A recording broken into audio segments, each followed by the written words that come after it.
ನಮಸ್ಕಾರ. ಮೆಗಾ ಸುದ್ದಿ ವಿಶೇಷ ಕಾರ್ಯಕ್ರಮಕ್ಕೆ ಸ್ವಾಗತ. ನಾನು ಹಿಮಕುಮಾರ್. ಚೀನಾದಲ್ಲಿ ಮತ್ತೊಂದು ಭಯಾನಕ ವೈರಸ್ ಪತ್ತೆಯಾಗಿದೆ. ಪ್ರಮುಖವಾಗಿ ಇದು ಕೋವಿಡ್ ನಂತೆ ಹೋಲುವಂತ ವೈರಸ್ಗಳು, ಅಂದ್ರೆ ಲಕ್ಷಣಗಳು ಯಾವ ರೀತಿಯಾಗಿರುತ್ತಲ್ಲ ಅದೇ ರೀತಿಯಾಗಿ ಸೇಮ್ ಇದೆ.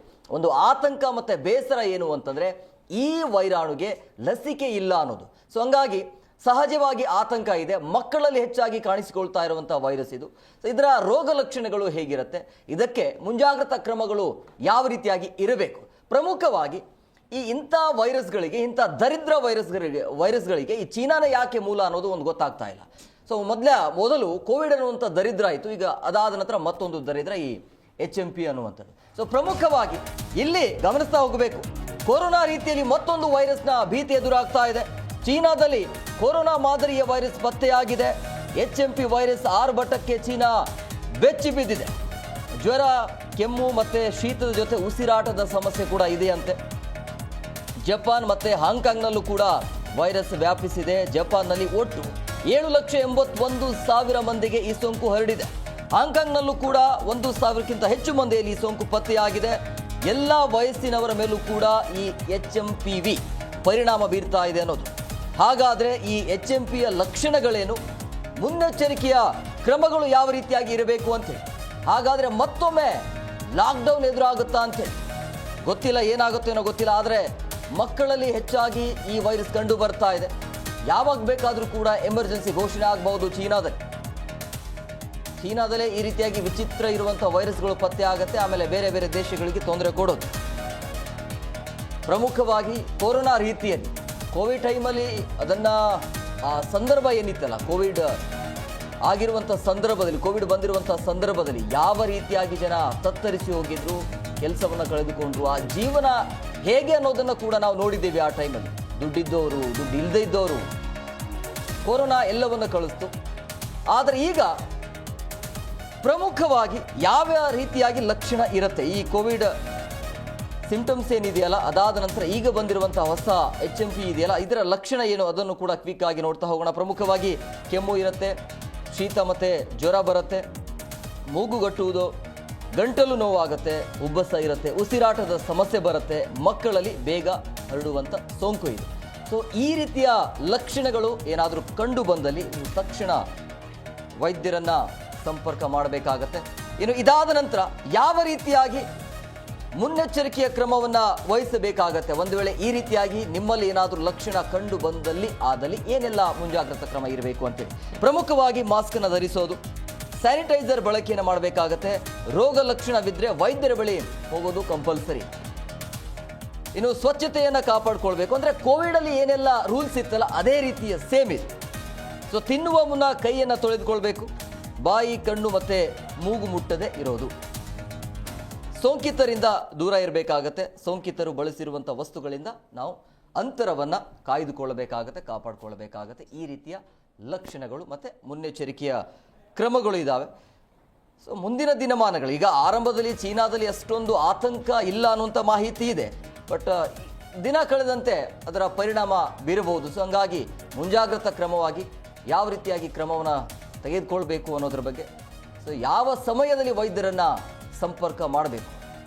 ಸುದೀರ್ಘವಾಗಿ ನಾವು ನಿಮ್ಮ ಜೊತೆಗೆ 1 ಗಂಟೆಗಳ ಕಾಲ ಇರ್ತೀವಿ. ಈ ಒಂದು ವೈರಸ್ಸಿಂದ ಹೇಗೆ ನಾವು ಕಾಪಾಡಿಕೊಳ್ಬೇಕು ಅನ್ನೋದ್ರ ಬಗ್ಗೆ.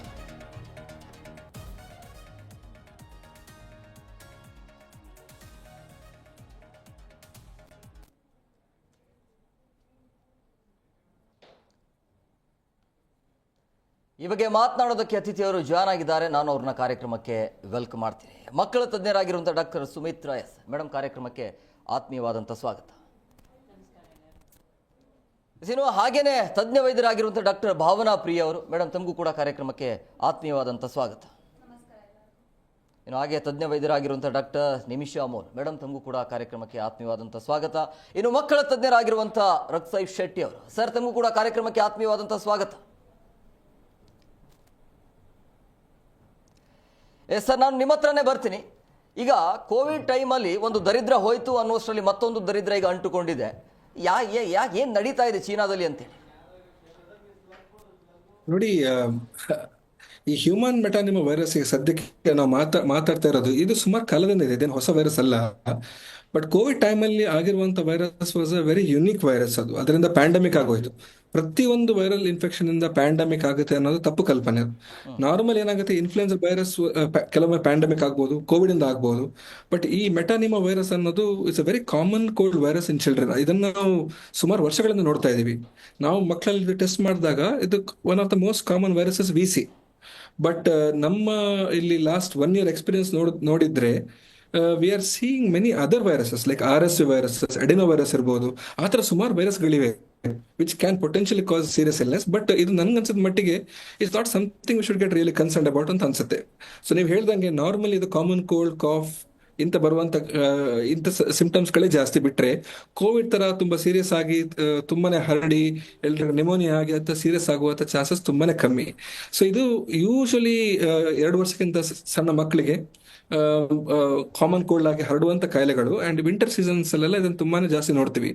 ಬಿಕಾಸ್ ವಿಂಟರ್ ಸೀಸನ್ ಅಲ್ಲಿ ವೈರಸ್ ಇನ್ಫೆಕ್ಷನ್ ಜಾಸ್ತಿ ಆಗೋ ಕಾರಣದಿಂದ ಅದರ ಪ್ರಮಾಣ ಸ್ವಲ್ಪ ಜಾಸ್ತಿ ಕಂಡಿರ್ಬೋದು. ಬಿಟ್ರೆ ಅದರಿಂದ ಕೋವಿಡ್ ತರ ಪ್ಯಾಂಡಮಿಕ್ ಆಗುತ್ತೆ, ತುಂಬಾ ಸೀರಿಯಸ್ ಆಗುತ್ತೆ ಅನ್ನೋದು chances are very less likely.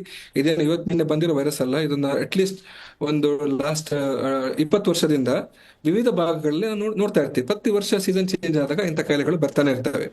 ಮತ್ತೆ ವೈರಸ್ಗಳ ಲಕ್ಷಣಗಳೇನಂತಂದ್ರೆ ಅದರ ಮ್ಯೂಟೇಷನ್ಸ್ಗಳು ಆಗ್ತಾನೆ ಇರ್ತವೆ. ಅದರ ತೀವ್ರತೆ ಪ್ರತಿ ವರ್ಷ ಮೇಲೆ ಕೆಳಗೆ ಆಗುವಂತ ಚಾನ್ಸಸ್ಗಳು ಇರ್ತವೆ. ಸೊ ಆಕ್ಚುಲಿ ಈ ವರ್ಷ ನೋಡ್ಲಿಕ್ಕೆ ಹೋದ್ರೆ ಈ ತರ ವೈರಸ್ ಇನ್ಫೆಕ್ಷನ್ಗಳು ಸುಮಾರು ನಾವು ನೋಡಿದೀವಿ. ನಾನು ಹೇಳ್ದಂಗೆ RSV ಇನ್ಫೆಕ್ಷನ್ಗಳು, ಅಡೆನೋ ವೈರಸ್ ಇನ್ಫೆಕ್ಷನ್ಗಳು, ಇದೆಲ್ಲ ಮಕ್ಕಳಲ್ಲಿ ತೀವ್ರವಾದ ಕಾಯಿಲೆಗಳನ್ನು ಮಾಡುವಂತ ಚಾನ್ಸಸ್ ಇರುತ್ತೆ. ಬಟ್ ನಾನು ಏನ್ ಹೇಳಿ ಬಯಸ್ತೀನಿ ಅಂತಂದ್ರೆ ಈ ವೈರಸ್ ಬಗ್ಗೆ ಕೋವಿಡ್ ತರ ಆಗ್ಬೋದು, ಲಾಕ್ಡೌನ್ ಆಗ್ಬೋದು, ತೀವ್ರ ಕಾಯಿಲೆಗಳಾಗ್ಬೋದು ಅನ್ನೋ ಭಯ ಬೇಡ ಅಂತ ಹೇಳಿ ಬಯಸ್ತೀನಿ ಅಷ್ಟೇ.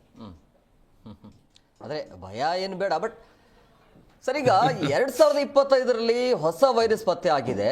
ಸಹಜವಾಗಿ ಕೋವಿಡ್ ಆಯಿತು, ಕಡಿಮೆ ಆಯಿತು ಅನ್ನೋ ವರ್ಷದಲ್ಲಿ ಮತ್ತೆ ಏನಾದರೂ ಲಾಕ್ಡೌನ್ ಏನಾದರೂ ಶುರು ಆಗ್ಬಿಡುತ್ತಾ ಹೇಗೆ ಅಂತೇಳಿ ಈಗ ಸದ್ಯ ಚೀನಾದಲ್ಲಿ ಯಾವ ರೀತಿಯಾಗಿ ಪರಿಸ್ಥಿತಿ ಇದೆ ಸರ್? ಸೊ ನೋಡಿ, ಆಬ್ವಿಯಸ್ಲಿ ನಾವು ಕೋವಿಡ್ ಟೈಮಲ್ಲಿ ಕಂಡಂತ ಪರಿಸ್ಥಿತಿ, ಅದರ ಪರಿಣಾಮಗಳು ಅಲ್ಲ ಆದ್ರಿಂದ ಈ ವೈರಸ್ ಅಂತಂದ್ರೆ ಸಹಜವಾಗಿ ಆ ಥರ ಭಯ ಬಂದೇ ಬರುತ್ತೆ. ಇಟ್ಸ್ ನ್ಯಾಚುರಲ್ ಅಲ್ವಾ? ಸೊ ಪ್ರತಿ ವರ್ಷ ಇನ್ನೇನಾದ್ರೂ ಹೊಸ್ತು ಬರುತ್ತಾ, ಅದೇ ಪರಿಸ್ಥಿತಿ ನಾವು ಪುನಃ ಫೇಸ್ ಮಾಡ್ತೇವೆ ಅನ್ನೋದು ಭಯ ಇದ್ದೇ ಇರುತ್ತೆ. ಬಟ್ ಈ ಹ್ಯೂಮನ್ ಮೆಟಾನಿಮಾ ವೈರಸ್ ಅನ್ನೋದು ಅದೇನು ಹೊಸ ವೈರಸ್ ಅಲ್ಲ. ಇದು ಇದರಿಂದ ಅಷ್ಟು ತೀವ್ರವಾಗಿ ನಿಮೋನಿಯಾ ಆಗುವಂತ ಅಟ್ಲೀಸ್ಟ್ ನಮ್ಮ ಗೊತ್ತಿರೋ ಮಟ್ಟಿಗೆ, ನಾವು ನೋಡಿರೋ ಮಟ್ಟಿಗೆ, ಕೇಳಿರೋ ಮಟ್ಟಿಗೆ ಈ ತರ ಅಷ್ಟು ಸೀರಿಯಸ್ ಕಾಯಿಲೆ ಆಗ್ಬಾರ್ದು ಅಂತ ಹೇಳಿ ಬಯಸ್ತೀನಿ. ಬಟ್ ನೀವು ಹೇಳ್ದಂಗೆ ನೋಡಿ, ಇದೆಲ್ಲ ರೆಸ್ಪಿರೇಟರಿ ವೈರಸಸ್ ಅಂತ ಹೇಳ್ತೀವಿ. ಅಂದ್ರೆ ಈ ಕೆಮ್ಮಿಂದ, ಕೈಯಿಂದ, ಸಲೈವದಿಂದ ಹರಡುವಂತ ಕಾಯಿಲೆಗಳು. ಸೊ ನಾವು ಕೋವಿಡ್ ಟೈಮಲ್ಲಿ ಏನೇನು ಕಲ್ತ್ಕೊಂಡಿದೀವಿ, I mean with regards to hand hygiene ಇರ್ಬೋದು, ಮಾಸ್ಕ್ ಹಾಕೊಳ್ಳಿರ್ಬೋದು, ಫಿಸಿಕಲ್ ಡಿಸ್ಟೆನ್ಸ್ ಮೇಂಟೈನ್ ಮಾಡ್ತಾ ಇರ್ಬೋದು, these are all good hygienic measures. So ಈ ತರ ನಾವು ಹೈಜಿನ್ ಮೆಷರ್ಸ್ ಅನ್ನು ಕಂಟಿನ್ಯೂ ಮಾಡಿದ್ರೆ ಈ ತರ ಸುಮಾರು ವೈರಸ್ ಕಾಯಿಲೆಗಳನ್ನು ನಾವು ಪ್ರಿವೆಂಟ್ ಮಾಡ್ಕೊಳ್ಬಹುದು. ಬಟ್ ನೀವು ಹೇಳ್ದಂಗೆ ಇದಕ್ಕೆ ಲಸಿಕೆನೂ ಇಲ್ಲ. ಬಟ್ ಥ್ಯಾಂಕ್ಫುಲಿ ಈ ಲಾಸ್ಟ್ 20 years ಅಲ್ಲಿ ನಾವು ನೋಡಿರುವಂತ ಎಕ್ಸ್ಪೀರಿಯನ್ಸ್ ಪ್ರಕಾರ ಮೆಟಾನಿಮಾ virus is not as bad as flu virus are as bad as RSV virus. So ಅದರ ಮಟ್ಟಿಗೆ ಟಿಲ್ ನಾವು ನೋಡಿರೋ ಮಟ್ಟಿಗೆ it is not been a very dangerous virus. But ನೀವು ಹೇಳ್ದಂಗೆ ಐ ಥಿಂಕ್ ಈ ಪ್ರಿವೆಂಟಿವ್ ಮೆಷರ್ಸ್ ನಾವು ಯಾವ ರೀತಿ ಕೋವಿಡ್ ಟೈಮಲ್ಲಿ ಕಲ್ತಿದ್ವಿ ನೋಡಿ, ಅದನ್ನು ಕಂಟಿನ್ಯೂ ಮಾಡಿದ್ರೆ ಇಟ್ ಇಸ್ ಬೆನಿಫಿಷಿಯಲ್ ಅಂತ ಹೇಳಿ ಬಯಸ್ತೇನೆ. S, okay sir. ಭಾವನಾ, ಏನು ಅನಿಸಿದೆ 2025ರಲ್ಲಿ ಹೊಸ ಈ ವೈರಸ್ HMP ವೈರಸ್? ಸೊ ಈ HMP ವೈರಸ್ ಅನ್ನೋದು ಹ್ಯೂಮನ್ ಮೆಟಾನ್ಯೂಮೋ ವೈರಸ್ ಅಂತ. So what happens here is ಜ್ವರ ಬರೋದು, ಕೆಮ್ಮು, ನೆಗಡಿ, ಕಫ ನಾರ್ಮಲ್ ಅನ್ನೋ ಥರನೇ ಇರುತ್ತೆ. ಬಟ್ ನಾರ್ಮಲ್ ಎಲ್ರಿಗೂ ಬರುತ್ತಲ್ಲ, ಅದು ಎಲ್ಲರಿಗೂ ಬರುತ್ತೆ. ಸೊ ಎಲ್ಲರಿಗೂ ಬರೋದ್ರಿಂದ ನಾವು ಇದು ಡೈರೆಕ್ಟ್ ಆಗಿ ನಿಮಗೆ HMPV ಬಂದಿದೆ ಅಂತ ಹೇಳೋಕ್ಕಾಗಲ್ಲ. ಸೊ ಅದಕ್ಕೆ ಡಿಫ್ರೆನ್ಷಿಯೇಟ್ ಮಾಡಬೇಕಂದ್ರೆ ನಿಮಗೆ ಜ್ವರ ಬರ್ತಿದೆಯಾ, ಕೆಮ್ಮು ಬರ್ತಿದೆಯಾ, ಕಫ ಬರ್ತಿದೆಯಾ, ಇಲ್ಲ ನೆಗಡಿ ಇದೆಯಾ, ಏನಿದೆ ಅಂತ ನೋಡ್ಕೋಬೇಕು ಫಸ್ಟ್. ಸೊ ಅದು ಸಿಂಪ್ಟಮ್ಸ್ ಯಾವಾಗಿಂದ ಯಾವಾಗವರೆಗೂ ಅಂದರೆ ಎಷ್ಟು ದಿವಸ ನಮ್ಮ ಬಾಡಿಯಲ್ಲಿ ಇರ್ತಿದೆ ಅಂತ ನೋಡಬೇಕು. ಸೊ ಅದು 10 daysಗಿಂತ ಜಾಸ್ತಿ ಇದ್ದರೆ ಡಾಕ್ಟರ್ ಹತ್ರ ಹೋಗಲೇಬೇಕು. So usually cold will be taking 7 to 10 days to recover, right? So ನಾವು ಆ್ಯಂಟಿಬಯೋಟಿಕ್ಸ್ ಕೊಡೋಂಗಿಲ್ಲ ಇದರಲ್ಲಿ. ಸೊ ಇನ್ ಕೇಸ್ ಈ ಆಂಟಿಬಯೋಟಿಕ್ಸ್ ಕೊಟ್ಟರು ಸೆಕೆಂಡ್ರಿ ಇನ್ಫೆಕ್ಷನ್ಸ್ಗೆ ಕೊಡ್ಬೋದು. ಸೊ ಬ್ರಾಂಕೈಟಿಸ್, ನಿಮೋನಿಯಾ ಈ ಥರ ಇರೋರಿಗೆ ಜಾಸ್ತಿ ರಿಸ್ಕ್ ಇದೆ ಅಂತ HMPV ಡೆವಲಪ್ ಆಗೋಕ್ಕೆ. ಸೊ ಡಿಫ್ರೆನ್ಷಿಯೇಟ್ ಮಾಡೋಕ್ಕೆ we have so many diagnostic tests. ಅದು ಏನಂದರೆ NAAT ಅಂತಾರೆ, ನ್ಯೂಕ್ಲಿಕ್ ಆಸಿಡ್ ಆಂಪ್ಲಿಟ್ಯೂಡ್ ಟೆಸ್ಟ್ ಅಂತ. ಸೊ ಅದರಲ್ಲಿ ನಾವು ಡಯಾಗ್ನೋಸ್ ಮಾಡ್ಕೋಬೋದು. ಮತ್ತು ಚೆಸ್ಟ್ ಎಕ್ಸ್ರೇ ತೆಗಿತೀವಿ. ಚೆಸ್ಟ್ ಎಕ್ಸ್ರೇದಲ್ಲಿ ಏರ್ವೇ ಪಾಸಿಂಗ್ ಹೆಂಗಿದೆ, ಸೊ ಏನಾದರೂ ಬ್ಲಾಕೇಜ್ ಇದೆಯಾ, ನಾಸಲ್ ಕಂಜೆಷನ್ ಏನಾದರೂ ಆಗ್ತಿದೆಯಾ ಅಂತ ನೋಡ್ತೀವಿ. ಆಮೇಲೆ ಥ್ರೋಟ್ ಸ್ವ್ಯಾಬ್ ತೆಗಿತೀವಿ. ಸೊ ಇದೆಲ್ಲರಿಂದ ನಾವು HMPV ಇದೆಯಾ ಇಲ್ವಾ ಅಂತ ಗೊತ್ತಾಗ್ಬೋದು. ಎಸ್ ಸುಮಿತ್ರಾ ಮೇಡಮ್ ಅವರು, ಈಗ ಈ ಕೋವಿಡ್ ಸಂದರ್ಭದಲ್ಲಿ ಕೋವಿಡ್ ಆದ ನಂತರ ಓಕೆ ಸ್ವಲ್ಪ ಮಟ್ಟಿಗೆ ಚೇತರಿಸ್ಕೊಳ್ತಾ ಇದ್ದೀವಿ ಅಂತೇಳಿ, ಸೊ ಈಗ ಕೋವಿಡ್ ಥರನೇ ಆದರೆ ಮುಂದೆ ಏನು ಗೊತ್ತಿ ಅಂತ? ಅದೇ ಡಾಕ್ಟರ್ ರಕ್ಷಯ್ ಅವ್ರು ಹೇಳಿದಾಗ ಇಟ್ಸ್ ನಾಟ್ ಲೈಕ್ ಇದು ಒಂದು ಹೊಸದಾದ ವೈರಸ್ ಅಲ್ಲ. ಯೂಶ್ವಲಿ ಕಾಮನ್ ಆಗಿ ಇರುವಂಥ virus, like what we call it as common cold ಅಂತ ಹೇಳ್ತೀವಲ್ಲ, ಎಲ್ಲ ಮಕ್ಕಳಲ್ಲೂ ಬರುತ್ತೆ. ಲೈಕ್ ಕೋಲ್ಡ್ ಆಗಲಿ ಶೀತ ಆಗಲಿ ಅದು ಬರೋದು ಕಾಮನ್ ಇರುತ್ತೆ. ಸೊ ಮೋಸ್ಟ್ ಇಂಪಾರ್ಟೆಂಟ್ ಅಂದರೆ ಕೋವಿಡ್ ಟೈಮಲ್ಲಿ ಏನಾಯ್ತು ಅಂದರೆ 2 years they were in the house, ಅಂದರೆ ಮನೇಲಿ ಪ್ರೊಟೆಕ್ಟೆಡ್ ಆಗಿದ್ರು ಎಲ್ಲ ಮಕ್ಕಳು. ಸೊ ಆ ಟೈಮಲ್ಲಿ they were not expose to ಬೇರೆ viruses, common viruses like RSV ಅಂತ ಹೇಳ್ತೀವಿ, ಬೇರೆ ವೈರಸಸ್ ಇರ್ಬೋದು. ಅಂಥದ್ದಲ್ಲಿ ಎಕ್ಸ್ಪೋಜರ್ ಇಲ್ಲದೆ ಇದ್ದಾಗ ಈಗ ಸಡನ್ನಾಗಿ ಎಕ್ಸ್ಪೋಸ್ ಮಾಡಿದಾಗ ಆ ಮಕ್ಕಳನ್ನ ಯಾರು ಎಕ್ಸ್ಪೋಸ್ ಆಗಿಲ್ಲ, ಆವಾಗ ಈ ವೈರಸ್ ಸ್ವಲ್ಪ ಈಸಿಯಾಗಿ ಸ್ಪ್ರೆಡ್ ಆಗುವಂಥ ಚಾನ್ಸಸ್ ಇರುತ್ತೆ. ಅದರ್ ದನ್ ದ್ಯಾಟ್ ಈಗ ಸದ್ಯಕ್ಕೆ ಇಮಿಡಿಯೇಟ್ ಆಗಿ ಪ್ಯಾನಿಕ್ ಆಗುವಂಥ situation I don't think so we are ಇರುವಂಥ ಸ್ಥಿತಿ ಏನೂ ಕಾಣಿಸ್ತಿಲ್ಲ. ಕಾಮನ್ ಆಗಿ ಮೆಟಾನಿಮೋ viruses are seen increase in winter season, ಈ ಚಳಿಗಾಲದಲ್ಲಿ ಆರ್ ಸ್ಪ್ರಿಂಗ್ ಅಂತ ಹೇಳ್ತೀವಲ್ಲ, ಆ ಟೈಮಲ್ಲಿ ಕಾಮನ್ ಆಗಿ ಅದು ಇನ್ಕ್ರೀಸ್ ಆಗುತ್ತೆ. So it is like little bit more than what we expected may be happening in China. But ಅದರಿಂದ ಸದ್ಯಕ್ಕೆ ಇಮಿಡಿಯೇಟ್ ಆಗಿ ಪ್ಯಾನಿಕ್ ಅಂತ ಸಿಚುವೇಶನ್ ಏನು ಬೇಕಿಲ್ಲ. ಕ್ರಮ ನಾವು ಏನು ತಗೊತಾ ಇದ್ವಿ ಕೋವಿಡ್ ಟೈಮಲ್ಲಿ ಅದನ್ನೇ ಕಂಟಿನ್ಯೂ ಮಾಡಿದ್ರೆ I think we can have a better control of it. I think so we are all aware of it. Like more important is like ಸ್ಪ್ರೆಡ್ನ ಪ್ರಿವೆಂಟ್ ಮಾಡೋದು, ದ್ಯಾಟ್ ವಿಲ್ ಮೇ ಇಂಪಾರ್ಟೆಂಟ್ ಆಗುತ್ತೆ. ಈಗ same thing ನಿಮಿಷ ಅವ್ರೆ, ಈಗ ಈ symptoms ಏನು ಬರ್ತಾ ಇದೆಯಲ್ಲ, ಈಗ ಸಿಂಪ್ಟಮ್ಸ್ ಕೋವಿಡ್ ಟೈಮಲ್ಲಿ ಆಗಿರೋದನ್ನೇ ತಗೋಬೇಕು ಅಂತೇಳಿ, ಬಟ್ ನನ್ನ ಪ್ರಕಾರ ಅದನ್ನು ಯಾರು ಕೂಡ ಈಗ ಫಾಲೋ ಮಾಡಲ್ಲ. ನೀವು ಕೂತ್ಕೊಂಡು ಸುಮ್ಮನೆ ಹೇಳ್ತಿದ್ದೀರಿ ಅಂತ ನಮ್ಮನ್ನೇ ಬೈತಾರೆ, ಅದು ಓಕೆ. ಬಟ್ ಈ ವೈರಸ್ ಇದೆಯಲ್ಲ, ಮಕ್ಕಳನ್ನು ಟಾರ್ಗೆಟ್ ಮಾಡ್ತಾ ಇರೋದು ಯಾಕೆ? ಬಿಕಾಸ್ ಮಕ್ಕಳಂದರೆ ಅವ್ರು ಜಸ್ಟ್ ಹುಟ್ಟಿದಾರಲ್ವ. ನಮ್ಮ ಸಿಚುವೇಶನ್ ಹೇಳಿದರೆ ನಾವು ಇಷ್ಟು ವಯಸ್ಸಾಗಿದೆ, ನಮಗೆ ಇಷ್ಟೊಂದು ಇಮ್ಯುನಿಟಿ ಬಂದಿದೆ, ತುಂಬ ವೈರಸ್ಸಿಗೆ ನಮಗೆ ಏನು ಹೇಳೋದು ಎಕ್ಸ್ಪೋಷರ್ ಇದೆ. ಆದರೆ ಮಕ್ಕಳಿಗೆ ಆ ಎಕ್ಸ್ಪೋಷರ್ ಇನ್ನೂ ಸಿಕ್ಕಿಲ್ಲ. ಅದಕ್ಕೆ ಅವ್ರಿಗೆ ಇಮ್ಯುನಿಟಿ ಅಂತೂ ಸ್ವಲ್ಪನೇ ಇರೋದು. ಅದಕ್ಕೆ ಅದು ಜಾಸ್ತಿ ಮಾಡಬೇಕು. ಅದು ಜಾಸ್ತಿ ಬಂದ್ರೇ ಬಿಕಾಸ್ ಅದಕ್ಕೆ ಅವ್ರಿಗಿಲ್ಲ, ಅದಕ್ಕೆ ಅದು ಜಾಸ್ತಿ ಮಕ್ಕಳಲ್ಲಿ. ಮತ್ತು ಇನ್ನೊಂದು ಹೇಳಿದರೆ ಮೋರ್ ದೆನ್ 65 years ಮೇಲೆ ಇರುವ ಅವರಿಗೆ, ಎಲ್ಡರ್ಲಿ ಪೀಪಲ್ಗೆ ಅವ್ರಿಗೂ ಜಾಸ್ತಿ ಬರ್ತದೆ. ಬಿಕಾಸ್ ಏಜ್ ಪ್ರೋಗ್ರೆಸ್ ಆಗಿದೆ. ಬಿಕಾಸ್ ಈ 2 ಏಜ್ ಗ್ರೂಪಲ್ಲಿ less than 5 and more than 65 age ಗ್ರೂಪಲ್ಲಿ ಇದು ಜಾಸ್ತಿ ಬರ್ತದೆ. Because immunity is less, because exposure ಕಮ್ಮಿ ಒಂದು ಮಕ್ಕಳಲ್ಲಿ, ಮತ್ತು ಓಲ್ಡ್ ಏಜಲ್ಲಿ ಅಂದರೆ ಇಮ್ಯುನಿಟಿ ಕಮ್ಮಿ ಆಗ್ತಾಯಿದೆ. ಅದಕ್ಕೆ ಈ 2 ಇದರಲ್ಲಿ ಮತ್ತು ನಾವು ಹೇಳ್ತೀವಿ ಓಕೆ ಕೋಲ್ಡ್ ಐ ಮೀನ್ ಇದೆಲ್ಲ ಕಾಮನ್, ಕಾಫ್ ಕೋಲ್ಡ್ ಎಲ್ಲ ಕಾಮನ್ನೇ. ಬಟ್ ಆದರೆ 20 days ಆದರೆ 10 days ಮೇಲೆ ಇದ್ದರೆ ಹೋಗ್ತಾ ಇಲ್ಲ, ಕಮ್ಮಿ ಆಗ್ತಾ ಇಲ್ಲ. ಹಾಗೆ ಬಂದಾಗ ಹೋಗಿ ತೋರಿಸ್ಕೋಬೇಕು, ಇದೆ HMPV ಇಲ್ಲ ನಾರ್ಮಲ್ ಕೋಲ್ಡಾ ಏನನ್ನು ನೋಡಿ ಅದಕ್ಕೆ ಮುಂದೆ ಪ್ರಿಕಾಷನ್ ತಗೊಂಡ್ರೆ ಆಗುತ್ತೆ. ಅದೇ ಅದೆಲ್ಲ ಕಾಮನ್ ಇರುತ್ತೆ. ಒಂದು ವೇಳೆ ಅದು ಮುಂದಕ್ಕಾಯಿತು ಅಂದರೆ 10 ದಿನಗಳ ಮೇಲೆ ಪಟ್ಟು ಅಂತಂದರೆ ವೈದ್ಯರನ್ನು ಸಂಪರ್ಕ ಮಾಡಬಹುದು ಅಂತೇಳಿ. ರಕ್ಷಯ್ ಶೆಟ್ಟಿ ಸರ್, ಈಗ ಈ ಈ ವೈರಸ್ ಹೊಸದೇನಲ್ಲ, ಬಟ್ ಹಳೆ ಇದ್ರೂ ಕೂಡ ಇದುವರೆಗೂ ಇದ್ರ ಬಗ್ಗೆ ಲಸಿಕೆನೇ ಬಂದಿಲ್ಲ, ಯಾಕೆ? ನೋಡಿ, ಲಸಿಕೆ ಯೂಶಲಿ ಯಾವ ವೈರಸ್ ಮೇಲೆ ಮಾಡ್ತೀವಿ ಅಂತಂದ್ರೆ ಅದರ ಪ್ರಭಾವ ಯಾವ ರೀತಿ ಇರುತ್ತೆ ಅನ್ನೋದು. ಯಾಕಂದ್ರೆ there are thousands of viruses. ಎಲ್ಲ ವೈರಸ್ಗಳಿಗೂ ಲಸಿಕೆ ಮಾಡೋದು ಅಸಾಧ್ಯ ಅದು. ಸೊ ಈಗ ಫಾರ್ ಎಕ್ಸಾಂಪಲ್ ನೋಡಿ, ಫ್ಲೂ ಜ್ವರದಲ್ಲಿ ಇಟ್ ಇಸ್ ನೋನ್ ಜನರಲಿ ಒಂದು 65 years ಮೇಲ್ಪಟ್ಟವರಿಗೆ ಫ್ಲೂ ಜ್ವರ ಬಂದ್ಬಿಟ್ರೆ ಅಥವಾ ಸಣ್ಣ ಮಕ್ಕಳಿಗೆ ಫ್ಲೂ ಜ್ವರ ಬಂದ್ಬಿಟ್ರೆ there's a higher chance of having severe pneumonia ಅಂತ ಹೇಳ್ತೀವಿ. ಸೊ ಅದು ಕೋವಿಡ್ ರೀತಿನೇ ತುಂಬಾ ಸಿವಿಯರ್ ನಿಮೋನಿಯಾ ಮಾಡ್ಬೋದು. ಸೊ ಅದನ್ನು ಪ್ರಿವೆಂಟ್ ಮಾಡೋಕ್ಕೆ there is a flu vaccine. ಅದು ಬಿಟ್ಟರೆ ಬೇರೆ ಕಾಮನ್ ಕೋಲ್ಡ್ ವೈರಸ್ಗಳಿಗೆ ನೋಡಿ ಆಲ್ರೆಡಿ ಲಸಿಕೆಗಳು ಸುಮಾರಾಗಿಬಿಟ್ಟಿವೆ. ನಾವು ಅದರ ಇಂಪ್ಯಾಕ್ಟ್ ಏನು, ಅದರಿಂದ ಅಡ್ಮಿಟ್ ಆಗುವ ಚಾನ್ಸಸ್ ಏನು, ಸೀರಿಯಸ್ ಕಾಯಿಲೆಗಳಾಗುವ ಚಾನ್ಸಸ್, ಅದನ್ನೆಲ್ಲ ನೋಡ್ಕೊಂಡು ಡಿಸೈಡ್ ಮಾಡ್ತಾರೆ.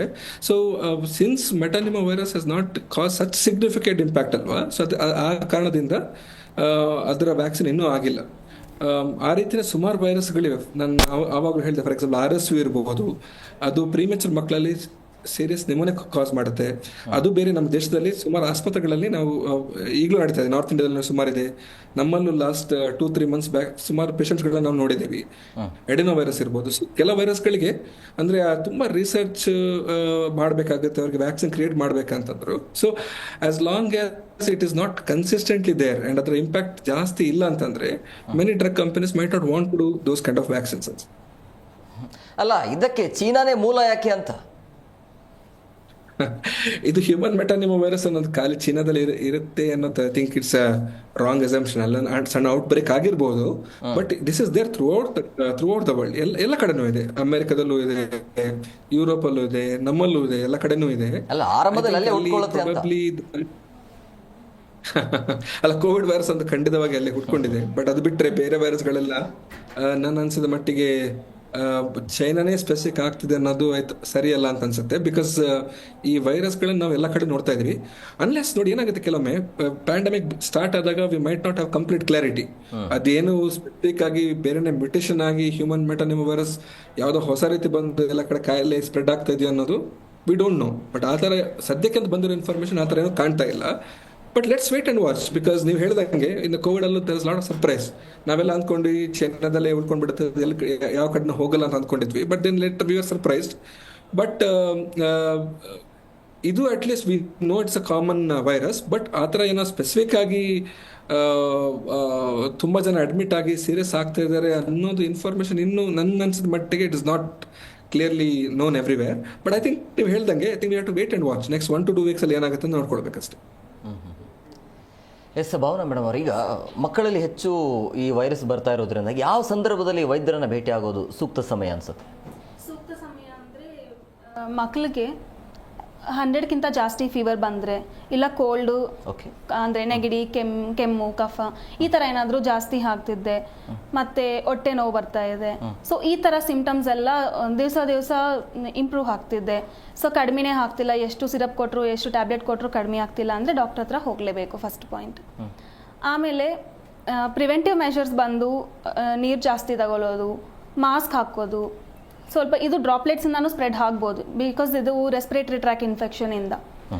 ಸೊ ನಾವು ಫಾರ್ ಎಕ್ಸಾಂಪಲ್ ಹ್ಯಾಂಡ್ಸ್ ಹಿಂಗೆ ಕವರ್ ಮಾಡ್ತೀವಿ, ಹಂಗಲ್ಲ ಎಲ್ಬೋಯಿಂದ ಕವರ್ ಮಾಡ್ಕೋಬೇಕು. ಈ ಥರ ಸ್ವಲ್ಪ ಪ್ರಿವೆಂಟಿವ್ ಮೆಷರ್ಸ್ ತಗೋಬೋದು. ಸೊ ಮಕ್ಕಳಿಗಂದರೆ ಇನ್ನೊಂದು ಡಯಾಗ್ನಾಸ್ಟಿಕ್ ಸೇಮ್ ಇರುತ್ತೆ. So that paediatrician will tell. Sumitra madam, ಈಗ ಈ ಮಕ್ಕಳಿಗೆ ಈ ವೈರಸ್ ಹೆಚ್ಚಾಗಿ ಕಂಡು ಬರ್ತಾ ಇರೋದ್ರಿಂದಾಗಿ ಇದರಲ್ಲಿ ಪೋಷಕರ ಪಾತ್ರ ಹೇಗಿರುತ್ತೆ ಅಂತ, ಮಕ್ಕಳನ್ನ ಯಾವ ರೀತಿಯಾಗಿ ನೋಡ್ಕೊಳ್ಬೇಕು? ಸೊ ಮೇನ್ ಕೋವಿಡ್ ಟೈಮಲ್ಲಿ ಹೇಗೆ ನಾವು ಪ್ರಿಕಾಷನ್ಸ್ ತಗೊಂಡ್ರೆ ಸೇಮ್ ವಿ ಕ್ಯಾನ್ ಕಂಟಿನ್ಯೂ. ಇದು ಕಾಮನ್ ಆಗಿ ರೆಸ್ಪಿರೇಟರಿ ಟ್ರ್ಯಾಕ್ಟ್ ಇನ್ಫೆಕ್ಷನ್ ಅಂತ ಹೇಳಿದಾಗೆ ಕಾಮನ್ ಕೋಲ್ಡ್ ಅಂತ ಹೇಳ್ತೇವೆ. ಮೋಸ್ಟ್ ಆಫ್ ದ ಮಕ್ಕಳಲ್ಲಿ ಕಾಮನ್ ಕೋಲ್ಡ್ ಆಗಿ ಇದು ಬರೋದು. ಸಿವಿಯಾರಿಟಿ ಬಂದು ಓನ್ಲಿ ಸ್ಮಾಲ್ ಪರ್ಸೆಂಟೇಜ್ ಅಂತ ಹೇಳ್ತೀವಿ. ಅಂಥ ಮಕ್ಕಳಲ್ಲಿ ಲಂಗ್ ನಿಮೋನಿಯಾ ಇಲ್ಲ ಬ್ರಾಂಕ್ಯೋಲೈಟಿಸ್ ಅಂತ ಹೇಳ್ತೇವೆ. ಬ್ರಾಂಕ್ಯೋಲೈಟಿಸ್ ಅಂದರೆ ಲಂಗ್ಸಲ್ಲಿ ಚೆಸ್ಟ್ ಕಂಜೆಷನ್ ಅಂತ ಹೇಳೋದು. ಅಂಥದ್ದು ವೆರಿ ಸ್ಮಾಲ್ ಪರ್ಸೆಂಟೇಜ್ ಆಫ್ ಮಕ್ಕಳಲ್ಲಿ ಅಂತ ಆಗೋವಂಥ ಚಾನ್ಸಸ್ ಇರುತ್ತೆ. So first thing is like hand washing. ನೀವು ಹೇಳ್ದಂಗೆ ಟೇಕ್ ಯೋರ್ ಪ್ರಿಕಾಷನ್ಸ್, ಮಾಸ್ಕ್ ಹಾಕ್ಕೊಳ್ಳಿ ಹೊರಗಡೆ ಹೋಗಬೇಕಾದ್ರೆ. ಎನಿವನ್ ಸೆಕ್ರೀಷನ್ಸ್ ಏನಾದರೆ ಇತ್ತು, ಯಾರಿಗಂದರೆ ಕೋಲ್ಡಲ್ಲಿದ್ದರೆ ಅವಾಯ್ಡ್ ಕಾಂಟ್ಯಾಕ್ಟ್, ಅವ್ರ ಜೊತೆ ಅವಾಯ್ಡ್ ಮಾಡ್ಕೊಳ್ಳಿ ಕಾಂಟ್ಯಾಕ್ಟ್ನ. ಹ್ಯಾಂಡ್ ವಾಶ್ ಮಾಡಬೇಕಾಗತ್ತೆ. ಮತ್ತು ಬ್ಯಾಕ್ ಟು ವಾಟ್ ಕೋವಿಡ್ ಟೈಮಲ್ಲಿ ಹೇಗೆ ಹ್ಯಾಂಡ್ ವಾಶ್ ಇಂಪಾರ್ಟೆನ್ಸ್ ಕೊಡ್ತಾ ಇದ್ವಿ, ಅದೇ ಥರ hand wash, use sanitiser. So ಇಂಥ ಕಾಮನ್ ಪ್ರಿಕಾಷನ್ಸ್ ತಗೊಂಡಿರೋದ್ರಿಂದ ಇನ್ಫೆಕ್ಷನ್ ಸ್ಪ್ರೆಡ್ ಆಗೋ ಚಾನ್ಸಸ್ ಕಡಿಮೆ ಇರುತ್ತೆ. So that should be enough ಅನ್ಸುತ್ತೆ. ಕೋವಿಡ್ ಟೈಮಲ್ಲಿ ಅದನ್ನು ಒಪ್ಕೊಂಡಿದ್ರು, ಯಾಕಂದರೆ ಒಂದು ಆಘಾತಕಾರಿ ಸುದ್ದಿ ಇತ್ತು, ಅದನ್ನು ನಾವು ಬಚಾವಾಗಬೇಕಂತ ಒಪ್ಕೊಂಡ್ರು. ಒಂದು ವೇಳೆ ಕೋವಿಡ್ ಥರನೇ ಒಂದು ವೇಳೆ ರೂಲ್ಸ್ ಬಂದಿದೆ ಆದಲ್ಲಿ ಮಾಸ್ಕ್ ಹಾಕ್ಕೊಳ್ಬೇಕು ಮತ್ತು ಡಿಸ್ಟೆನ್ಸ್ನ ಮೇಂಟೈನ್ ಮಾಡಬೇಕು ಅಂತ ಹೇಳಿದ್ರೆ ಜನ ಇದನ್ನು ಒಪ್ಕೊಳ್ತಾರ? ಈಗ ಕೋವಿಡ್ ಆಗ ಅಂತ ಒಂದು ಸಿಚುವೇಶನ್ಗೆ ಎಲ್ಲರೂ ಯೂಸ್ಡ್ ಆಗಿದೆ. ಒಪ್ಕೊಳ್ತಾರಾ ಇಲ್ವಾ ಅಂತ ಕೇಳಿದರೆ ನಮ್ಗೆ ಹೇಳೋಕ್ಕಾಗಲ್ಲ. ಅವ್ರು ಡಾಕ್ಟರ್ ಆಗಿ ಒಪ್ಕೊಳ್ಬೇಕಾ ಬೇಡ ಅಂತ ಹೇಳಿ ಡಾಕ್ಟರ್ ಹೇಳಿದಾಗೆ ಇದೊಂದು ಕಾಮನ್ ವೈರಸ್ಸು, ನ್ಯೂ ಆಗಿ ಬಂದಿರೋದೊಂದು ಅಲ್ಲ. ಇಷ್ಟು ವರ್ಷ ನಮ್ಮಲ್ಲಿ ಇತ್ತು ಅದು. ಇವಾಗ ಓಕೆ ನ್ಯೂ ಆಗಿ ಸುಮಾರು ಜಾಸ್ತಿ ಬರ್ತಾ ಇದೆ, ಓಕೆ ಅಂಡರ್ಸ್ಟ್ಯಾಂಡಬಲ್. ಅದಕ್ಕೆ ಅಷ್ಟೊಂದು ಪ್ರಿಕಾಷನ್ ಬೇಕಾ ಅಂತ ಕೇಳಿದರೆ ಐ ಮೀನ್ ಸದ್ಯಕ್ಕೆ ಅವಶ್ಯಕತೆ ಇಲ್ಲ. ಅದೇ ಕರೆಕ್ಟ್. ಮುಂದಕ್ಕೆ ಬೇಕಾಗುತ್ತೆ ಇಲ್ಲ ಅಂತ ನೋಡ್ಕೋಬೇಕಾಗುತ್ತೆ ನಾವು. ಬಿಕಾಸ್ ಹೇಗೆ ಇದ್ದು ಪ್ರೋಗ್ರೆಷನ್ ಹೇಗಿರುತ್ತೆ, ಅದು ನಮ್ಮಲ್ಲಿ ತುಂಬ ಸಿವಿಯರ್ ಆಗಿರುವ ಕಾಂಪ್ಲಿಕೇಶನ್ ಏನಾದರೂ ಬರ್ತಾ ಇದೆಯಾ, ಅದಕ್ಕೆಲ್ಲ ನಾವು ಪ್ರಿಕಾಷನ್ ತಗೋಬೇಕಾಗುತ್ತೆ. ಬಿಕಾಸ್ ಮೇಡಮ್ ಹೇಳಿದ್ರೆ ಆಗಿನೂ ಪ್ರಿಕಾಷನ್ಸ್ ತಗೊಂಡು ಇದನ್ನು ನಾವು ಪ್ರಿವೆಂಟ್ ಮಾಡೋಕ್ಕಾಗಿದ್ರೆ ಬೇಕಾಗಿಲ್ಲ. ಇಲ್ಲ ಓಕೆ ಕಾಂಪ್ಲಿಕೇಶನ್ಸ್ ಬರ್ತಾ ಇದೆ, ಅದೇ ಆ ಕೋವಿಡ್ ಥರ ಲಾಕ್ಡೌನ್ ಅದೆಲ್ಲ ಬೇಕಂದರೆ ಆ ಸಿಚುವೇಶನಲ್ಲಿ ನೋಡಬೇಕಾಗುತ್ತೆ ನಾವು. ಎಸ್, ಮತ್ತೊಬ್ಬರು ಗೆಸ್ಟ್ ಜಾಯ್ನ್ ಆಗಿದ್ದಾರೆ, ನಾನು ವೆಲ್ಕಮ್ ಮಾಡಿಬಿಡ್ತೀನಿ. ಸ್ತ್ರೀರೋಗ ತಜ್ಞರಾಗಿರುವಂತಹ ಡಾಕ್ಟರ್ ಪರಿಮಳಾ ದೇವಿ ಅವರು. ಮೇಡಮ್, ಕಾರ್ಯಕ್ರಮಕ್ಕೆ ಆತ್ಮೀಯವಾದಂತಹ ಸ್ವಾಗತ. ನಮಸ್ಕಾರ. ಸ್ವಲ್ಪ ತಡ ಆಯ್ತು. ಎಲ್ಲರಿಗೂ ನಮಸ್ಕಾರ. ಈ ಕೋವಿಡ್ ಆದ ನಂತರ ಮತ್ತೊಂದು ವೈರಸ್ ನಮಗೆ ಅಂಟುಕೊಂಡಿದೆ. ಸೊ ಏನಿದು ವೈರಸ್ ಏನು, ಹೇಗೆ ಯಾವ ರೀತಿಯಾಗಿ ಮುಂಜಾಗ್ರತಾ ಕ್ರಮವನ್ನು ತೆಗೆದುಕೊಳ್ಬೇಕು, ಭಾರತಕ್ಕೆ ಎಂಟ್ರಿ ಕೊಡುತ್ತಾ ಹೇಗೆ ಅಂತ? ನಾವು ಕೂಡ ಕಂಡ್ಬಿಡ್ತಾ ಇದೀವಿ ಅಂತ ಹೇಳ್ಬೋದು ನಿಮ್ ಹಾಗೇನೆ. ಇದ್ರ ಬಗ್ಗೆ ಇವಾಗ ತಾನೇ ಅರ್ಥ ಮಾಡ್ಕೊಳ್ತಿದೀವಿ. ಯಾಕಂದ್ರೆ ಒಂದ್ ವಾರದಿಂದ ಇದು ನ್ಯೂಸ್ ಗಳಲ್ಲಿ ಬಂತು, ಅಲ್ಲಿ ಇಲ್ಲಿ ಪೇಪರ್ ಅಲ್ಲಿ ಬಂದಾಗ ಅರೆ ಮತ್ತೊಂದ್ಸರಿ ಏನೋ ಬಂತಲ್ಲಪ್ಪ ಅನ್ನೋ ಒಂದು ದಿಗಿಲು ಆಯ್ತು ನಮ್ಗೆ. ಎಷ್ಟೇ ನೆನೆಸ್ಕೋಬಾರ್ದು ಅಂದ್ರೂ ಕೋವಿಡ್ನ ಒಂದು ಕೆಟ್ಟ ಕ್ಷಣಗಳು ನಮ್ಮನ್ನ ಮತ್ತೆ ಕಣ್ ಮುಂದೆ ಹಾದು ಹೋಯ್ತು. ನನ್ನ ಪ್ರಕಾರ ಏನು ಅಂದ್ರೆ ನಾನು ಬಯಸೋದು ಕೂಡ ಏನು ಅಂತ ಅಂದ್ರೆ ಇದು ಬಹಳ ಮಟ್ಟಿಗೆ ನಮ್ ಕಾಮನ್ ಕೋಲ್ಡ್ ಫ್ಲೂ ಇರ್ಲಿ ಅಥವಾ ಒಂದು ಕೋವಿಡ್ ವೈರಸ್ ಥರ್ಡ್ ಟೈಮ್ ಬಂತು ನೋಡಿ, ಅದಷ್ಟು ಮಟ್ಟಿಗೆ ಇರ್ಲಿಲ್ಲ ಅದ್ರದ್ದು ಕ್ರೂರತೆ. ಅದು ಬಂದ್ಬಿಟ್ಟು ಹಾಗೆ ಹೊರಟೋಯ್ತು ಥರ್ಡ್ ವೇವ್ಸ್ ನೆನಪಿರ್ಬೋದು ತಮ್ಗೆ.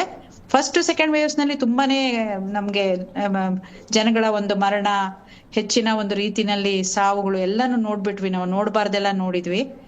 ಇದು ನನ್ನ ಪ್ರಕಾರ ಇದು ಹೋಗಬಹುದು ಅನ್ನೋದನ್ನ ತುಂಬಾ ಬಯಸ್ತಿದೀನಿ. ಆತರ ಆಗ್ಲಿಕ್ಕಿಲ್ಲ ಆ ಮಟ್ಟಿಗೆ. ಬಟ್ ಇದ್ರ ಬಗ್ಗೆ ನಾವು ಮುಂಜಾಗ್ರತೆ ತಗೊಳ್ಳೇಬೇಕು. ನಾಟ್ ಬೈ ಏನಾರು ವ್ಯಾಕ್ಸಿನೇಷನ್ ಅಂತ ಹೇಳ್ತಿಲ್ಲ ನಾನು. ಈಗ ಹೇಗೆ ಕಾಮನ್ ಕೋಲ್ಡ್ ಎಲ್ಲ ಆದಾಗ ಮಾಸ್ಕ್ ಹಾಕೊಳ್ಳೋದು ಮಾಡೋದು, ಇನ್ನೊಬ್ಬರಿಂದ ಬರದೇ ಇರೋದು, ಆಮೇಲೆ ನಮ್ ಬಗ್ಗೆ ನಾವು ಮುಂಜಾಗ್ರತೆ ತಗೊಳ್ಳೋದು, ಈ ಕೈ ತೊಳ್ಕೊಳ್ಳೋದು, ಏನೇ ಕಾಮನ್ ಗೈಡ್ಲೈನ್ಸ್ ನಾವು ಫಾಲೋ ಮಾಡಿದ್ವಿ ನೋಡಿ ಹೋದ್ ಸರಿ. ಆ ಗೈಡ್ಲೈನ್ಸ್ ನ ಫಾಲೋ ಮಾಡ್ಕೊಂಡೇ ಬರ್ತಿದ್ದಾರೆ ಕೆಲವರು. ಬಟ್ ಅಂದ್ರೂ ನಡುಮಧ್ಯೆ ಎಲ್ಲರೂ ಅದ್ರ ಬಗ್ಗೆ ಒಂದು ಹಗುರವಾಗಿ ತಗೊಂಡಿದ್ದಾರೆ. ಸೊ ಕೈ ತೊಳ್ಕೊಳ್ಳೋದಾಗ್ಲಿ, ಮಾಸ್ಕ್ ಧರಿಸೋದಾಗ್ಲಿ, ಇದನ್ನ ಯಾವಾಗ ಮಾಡಿದ್ರು ಉತ್ತಮನೇ. ಮತ್ತು ಕೂಡ ನಾವು ಹೆಚ್ಚಿನ ಒಂದು ಟ್ರಾವೆಲ್ ಗಳನ್ನ ಅವಾಯ್ಡ್ ಮಾಡೋದು ಈ ಸಮಯದಲ್ಲಿ ಒಳ್ಳೇದು. ಯಾಕಂದ್ರೆ ಟ್ರಾವೆಲ್ ಇಂದ ಜಾಸ್ತಿ ಬೇಗ ಸ್ಪ್ರೆಡ್ ಆಗುತ್ತೆ ಅಲ್ವೇ. ಆದ್ರಿಂದ ಎಸ್ಪೆಷಲಿ ನಮ್ಮ ಪ್ರೆಗ್ನೆಂಟ್ ಲೇಡೀಸ್ಗೆ ನಾವು ಆದಷ್ಟು, ಇವಾಗ ತಾನೇ ಒಬ್ರು ಹೋದ್ರು ಹೇಳಿದ್ವಿ, ನೀವು ಏನು ಇಲ್ಲ ಅಂದ್ರೆ ಸ್ವಲ್ಪ ಮಾಸ್ಕ್ ಹಾಕೊಂಡು ಓಡಾಡಿ.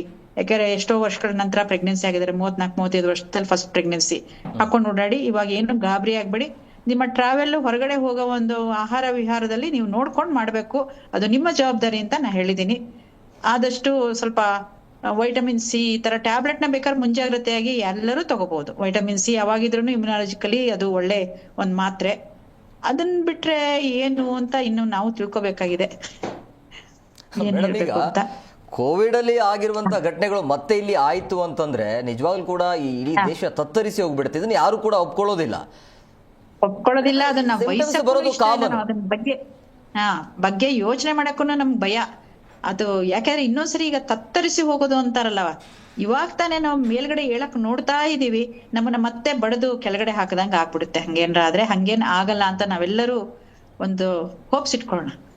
ಮೇಡಮ್, ಈ ಮಧ್ಯದಲ್ಲಿ ಒಂದು ಪ್ರಶ್ನೆ ಮಾಡ್ತೀನಿ. ಈಗ ಈ ಚೀನಾದಲ್ಲಿ ಏನು ವೈರಸ್ ಕಂಡು ಬರುತ್ತಲ್ಲ, ಈ ವಿಶ್ವಸಂಸ್ಥೆ ಇದೆಯಲ್ಲ, ವಿಶ್ವ ಆರೋಗ್ಯ ಸಂಸ್ಥೆ, ಚೀನಾದಲ್ಲಿ ಯಾವುದೇ ಕ್ರಮವನ್ನು ತೆಗೆದುಕೊಳ್ಳೋದಿಲ್ವಾ? ಏನಿದ್ರು ಅಲ್ಲಿಂದಾನೇ ಬರುತ್ತೆ, ಏನೋ ಒಂದು ಮಾಡ್ತಾರೆ, ಅದು ಎಲ್ಲ ದೇಶಕ್ಕೆ ಅದು ಹರಡು ಬಿಡುತ್ತೆ. ಹೌದು, ಇನ್ನು ಗೈಡ್ಲೈನ್ಸ್ ಅದೆಲ್ಲ ಹಾಕ್ತಾರೆ ಅವರು. ಎಲ್ಲರೂ ಅಬ್ಸರ್ವ್ ಮಾಡ್ತಿದ್ದಾರೆ ಅನ್ಕೋಬಹುದು. WHO ಕೂಡ ಅದು ಗೈಡ್ಲೈನ್ಸ್ ತರಕ್ಕೂ ಮುಂಚೆ ಅಬ್ಸರ್ವ್ ಮಾಡಿ ಖಂಡಿತವಾಗ್ಲೇ ಹೇಳ್ಬೇಕಾಗತ್ತೆ. ಅದು ಹಗುರವಾಗಿ ಒಂದೆಸರಿಗೆ ಹೇಳಿದ್ರೆ ಜನ ಅದನ್ನ ನಂಬೋದು. WHO ಮೇಲೆ ತುಂಬಾ ಆಧಾರಿತ ಇರ್ತೀವಿ ನಾವು. ಒಂದ್ಸರಿ WHO ಇನ್ವಾಲ್ವ್ ಆದ್ರೆ ನಾವು ಜನ ತುಂಬಾ ಭಯಭೀತರಾಗ್ತಾರೆ. ಅದಕ್ಕೆ ಅವರು ಕೂಡ ಅದನ್ನ ಪರಿಶೀಲಿಸಿ ಮಾಡಿ ಅದ್ರ ಬಗ್ಗೆ ಒಂದು ಕಮೆಂಟ್ಸ್ ಕೊಡಬಹುದು. ಇನ್ನೂ ಅದ್ರ ಬಗ್ಗೆ ಯಾವ್ದು ಬಂದಿಲ್ಲ ಅನ್ಸುತ್ತೆ ನನ್ಗೆ. ಯಾವ್ದಾದ್ರು ತಮ್ಮ ಕಡೆಯಿಂದ ಏನಾದ್ರು WHO ಗೈಡ್ಲೈನ್ಸ್ ಏನು ಬಂದಿಲ್ಲ ಅಲ್ವಾ? ತಮ್ಮ ನ್ಯೂಸ್ ಇದಕ್ಕೇನು ಬಂದಿಲ್ಲ ಇನ್ನು ಅಂತ ಅನ್ಕೊಂಡಿದ್ದೀನಿ. ಅದೇ ಅವರು ಯಾವತ್ತು ವರದಿನೇ ಕೊಡೋದಿಲ್ಲ, ಅಲ್ಲಿ ಏನ್ ಆಗ್ತಿದೆ ಅನ್ನೋದೇ ಗೌಪ್ಯವಾಗಿ ಇಟ್ಕೊಳ್ತಾರೆ. ಅಲ್ಲಿಂದ ಏನ್ ನಡೀತಾ ಇದೆ ಅನ್ನೋದು ಗೊತ್ತಾಗ್ತಾ ಇಲ್ಲ. ಜನ ಹೆದರ್ತಾರೆ ಅನ್ನೋದಕ್ಕೆ ಅವರು ಸ್ವಲ್ಪ ದಿವಸ ನೋಡ್ತಾರೆ. ಬಟ್ ಅದು ಒಂದೊಂದ್ಸರಿ ಅತಿರೇಕಕ್ಕೆ ಹೋಗೋವರೆಗೂ ಅವ್ರು ಅದನ್ನ ಹಾಗೆ ಒಂದು ಅಂಡರ್ ದ ಕಾರ್ಪೆಟ್ ಇಟ್ಬಿಡ್ತಾರೆ. ಅದನ್ನು ಆಗುತ್ತೆ. ಬಟ್ ನಮ್ ಜನಕ್ಕೂ ತುಂಬಾ ಭಯ ಆಗುತ್ತೆ ಸಡನ್ಲಿ ಇವಾಗ ಹೇಳಿದ್ರೆ. ಅದಕ್ಕೆ ಇಷ್ಟೇ ಪೇಪರ್ ಅಲ್ಲಿ ಬರೋದಕ್ಕೆ ಇದಕ್ಕೆ ಆಗ್ಲೇನೆ ಜನ ಭಯಭೀತರ ಆಗಿದ್ದಾರೆ ಅಂತ ಹೇಳ್ಬೋದು ನಾವು. ಬಟ್ ಮುಂಜಾಗ್ರತೆ ತಗೋಬೇಕು ಅಷ್ಟೇ. ಈ ಪರಿಮಳ ಮೇಡಮ್ ಹೇಳಿದಾಗೆ I just want to add ಮಾಡೋದು ಇದು ಮಾಡ್ತೀನಿ. ಬೇಸಿಕಲಿ ಇನ್ನು WHO ಅದನ್ನು ಘೋಷಣೆ ಮಾಡಿಲ್ಲ ಪ್ಯಾಂಡಮಿಕ್ ಅಂತ. ಕೇಸಸ್ ತುಂಬ ಜಾಸ್ತಿ ಆಗಿದೆ. ಯೂಶಲಿ ನಾರ್ಮಲ್ ಆಗಿ ವಿಂಟರ್ ಸೀಸನಲ್ಲಿ ನೋಡೋದಕ್ಕಿಂತ, ಅಲ್ಲೇ ಚಳಿಗಾಲದಲ್ಲಿ ನೋಡೋದಕ್ಕಿಂತ ಸ್ವಲ್ಪ ಜಾಸ್ತಿ ಇದೆ. But it's not reach the stage where pandemic. Precautions ಇನ್ನು WHO ಬಂದಿಲ್ಲ. ಕಾಮನ್ ಕೋಲ್ಡ್ಗೆ ಹೇಗೆ ಪ್ರಿಕಾಷನ್ಸ್ ತಗೊತೀವಿ ಅದೇ ಥರ ಕಂಟಿನ್ಯೂ ಮಾಡಿದ್ರೆ I think we should be able to prevent it ಅನ್ಸುತ್ತೆ. ರಕ್ಷಾ ಶೆಟ್ಟಿ ಸರ್, ಈಗ ಪ್ರಮುಖವಾಗಿ ಚಳಿಗಾಲದಲ್ಲಿ ಇಂಥ ವೈರಸ್ಗಳು ಜಾಸ್ತಿ ಬರುತ್ತೆ ಅನ್ನೋದು ವರದಿ. ಯಾಕೆ ಚಳಿಗಾಲದಲ್ಲಿ ಯಾಕೆ ಇಂಥ ವೈರಸ್ಗಳು ಕಾಣಿಸಿಕೊಳ್ಳುತ್ತೆ ಅಂತ? ಬಿಕಾಸ್ ಏನಾಗುತ್ತೆ ಅಂತಂದ್ರೆ ಆ ಸ್ಪೆಸಿಫಿಕ್ ಟೆಂಪರೇಚರ್ ಬೇಕು ವೈರಸಸ್ಗೆ ಮಲ್ಟಿಪ್ಲೈ ಆಗಕ್ಕೆ. ಸೊ ಈ ತರ ಕೋಲ್ಡ್ ವೆದರ್ ಅಲ್ಲಿ ಅದರ ಮಲ್ಟಿಪ್ಲಿಕೇಶನ್ ಚಾನ್ಸಸ್ ಸ್ವಲ್ಪನೇ ಜಾಸ್ತಿ. ಸೊ ಆ ಕಾರಣದಿಂದ ಏನಾಗುತ್ತೆ ಅಂತಂದ್ರೆ ಈ ವಿಂಟರ್ ಸೀಸನ್ಸ್ ಅಲ್ಲೆಲ್ಲ ಈ ವೈರಸ್ ಗಳನ್ನ ನಾವು ಸ್ವಲ್ಪ ಜಾಸ್ತಿ ನೋಡ್ತೀವಿ. So basically it's weather conditions, ಅದರ ಮಲ್ಟಿಪ್ಲಿಕೇಶನ್ ಎಲ್ಲ ಯಾವ ರೀತಿ ಆಗುತ್ತೆ ಅನ್ನೋದ್ರ ಮೇಲೆ ಡಿಪೆಂಡ್ ಆಗುತ್ತೆ ಅದು. So that is the main reason ಯಾಕೆ ನಾವು ವಿಂಟರ್ ಸೀಸನ್ಸ್ ನೋಡ್ತೀವಿ ಅನ್ನೋದು. ಎಸ್ ಭಾವನಾ ಮೇಡಮ್ ಅವ್ರೆ, ಈಗ ಒಂದು ಹೇಳಿ ಈ ಕೇಸ್ ಸೀರಿಯಸ್ ಇರುತ್ತಾ, ಅಂದರೆ ಐ ಸಿ ಯುನಲ್ಲಿ ಇಡುವಂಥ ಪರಿಸ್ಥಿತಿ ಇರುತ್ತಾ, ಐ ಸಿ ಯುನಲ್ಲಿ ಟ್ರೀಟ್ಮೆಂಟ್ ತಗೊಳ್ಳುವಂಥ ಪರಿಸ್ಥಿತಿ ಇರುತ್ತೆ ಹೇಗೆ ಅಂತ ಈ ಸೊ ಸಿಂಟಮ್ಸ್? ಪ್ರಸ್ತುತ ಈಗ ಬರೋ ವೈರಸ್ಗೆ ಅಷ್ಟೊಂದು ಜಾಸ್ತಿ ಇರಲ್ಲ ಅಂತಲೇ ಹೇಳ್ಬೋದು. ಬಟ್ ಮುಂಚೆ ಕಮಿಂಗ್ ಡೇಸಲ್ಲಿ ಏನಾದರೂ ಅದು ಮಲ್ಟಿಪ್ಲಿಕೇಶನ್ ಜಾಸ್ತಿ ಆಗಿ ಆವಾಗೇನಾದರೂ ಅಡ್ಮಿಷನ್ ಆಗಬೇಕಿತ್ತ, ಇಲ್ಲ ಐ ಸಿ ಯು ಅಷ್ಟೊಂದು ಹೋಗೋ ಥರ ಇರಲ್ಲ ಅಂತಲೇ ಅನ್ಕೊತೀವಿ ಇವಾಗ. ಸೊ ನೋಡಬೇಕು, we have to wait. Sumitra ಅವ್ರೀಗ ಹಾಸ್ಪಿಟಲಲ್ಲಿ ಯಾವ ರೀತಿಯಾಗಿ ತಯಾರಿ ಇರಬೇಕು ಈಗ? ಹಾಸ್ಪಿಟಲಲ್ಲಿ Covid we are faced it, ಮುಂಚೆನೇ ಕೋವಿಡ್ನ ಫೇಸ್ ಮಾಡಿದ್ದೀವಿ. ಹೋಪ್ಫುಲಿ ಅದೇ ರೀತಿಯಾದ ತಯಾರಿ ಮಾಡ್ಬೋದು. ಒನ್ ಥಿಂಗ್ ಮೋಸ್ಟ್ ಕಾಮನ್ ಅಂದರೆ ಆಕ್ಸಿಜನ್ ಸಪ್ಲೈ ಕರೆಕ್ಟ್ ಆಗಿದೆ, ನಿಮ್ಮ ವೆಂಟಿಲೇಟ್ರಿ ಸಪೋರ್ಟ್ ಇದೆ, ಮತ್ತು ಲೈಕ್ ಬೆಡ್ಸ್ ಆರ್ ಅವೈಲಬಿಲಿಟಿ ಇದೆ, ಆ ಥರ ಪ್ರಿಕಾಷನ್ಸ್ ತೊಗೊಳ್ಬೋದು. But I don't think so state ಅಂತ ರೀಚ್ ಆಗ್ಬೋದು. Most of it is cold ಆಗಿ ಪ್ರೆಸೆಂಟ್ ಆಗುತ್ತೆ. So whatever precaution we took in the Covid time ಅದನ್ನೇ ಕಂಟಿನ್ಯೂ ಮಾಡಿದ್ರೆ I think should be fine ಅನ್ಸುತ್ತೆ. ಎಸ್ ನಿಮಿಷ ಅವ್ರ, ಈಗ ಹಂತಗಳು ಯಾವ ರೀತಿ ಆಗಿದೆ, ಯಾವ ಸ್ಟೇಜಲ್ಲಿ ಈ ರೀತಿಯ ವೈರಸ್ ಕಾಣಿಸ್ಕೊಳ್ಳುತ್ತೆ ಅಂತ? ನಾರ್ಮಲಿ ನಾವು ಹೇಳಿದಾಗೆ ಇದು ಇವಾಗ ಇದೆ ನಮ್ಮ ಸುತ್ತಮುತ್ತಲೇ ಇರೋ 10 ನಿಮಿಷ ಮುಂಚೆ ನನಗೆ ಕೆಮ್ಮು ಇತ್ತು. ಹಾಗಿರಲ್ಲ, ಕೆಮ್ಮು ಇದೆ ಓಕೆ, 10 ಡೇಸ್ ಮೇಲೆ 20 ಡೇಸ್ ಮೇಲೆ ಇದು ನಿಮ್ಗೆ ಕೆಮ್ಮು ಹೋಗ್ತಾ ಇಲ್ಲ. ಕೆಮ್ಮು ಜಸ್ಟ್ ಅದು ಒಂದು ಸಿಂಪ್ಟಮ್ ಇದ್ದರೆ ಓಕೆ, ಫೀವರ್, ಚಿಲ್ಸ್, ನಿಮಗೆ ಬಾಡಿ ಪೇನ್ ಇದೆ, ಹಾಗೆ ಸಿಂಪ್ಟಮ್ಸ್ ಜಾಸ್ತಿ ಆಗಿ ಹೋಗ್ತಾ ಇದೆ, ನಿಮ್ಗೆ ಆಗ್ತಾ ಇಲ್ಲ, ನಿಮಗೆ ತುಂಬ ವೀಕ್ ಆಗ್ತಾ ಇದೆ, ನೀವು ಹಂಗಿದಾಗ ಓಕೆ ಡಾಕ್ಟರ್ ಹತ್ರ ಹೋಗಬೇಕು, ನೋಡಬೇಕು ಇದು ಇದೆಯಾ, ಇದೇನಾ ಇದು, ಹಾಗಿದ್ರೆ ಓಕೆ.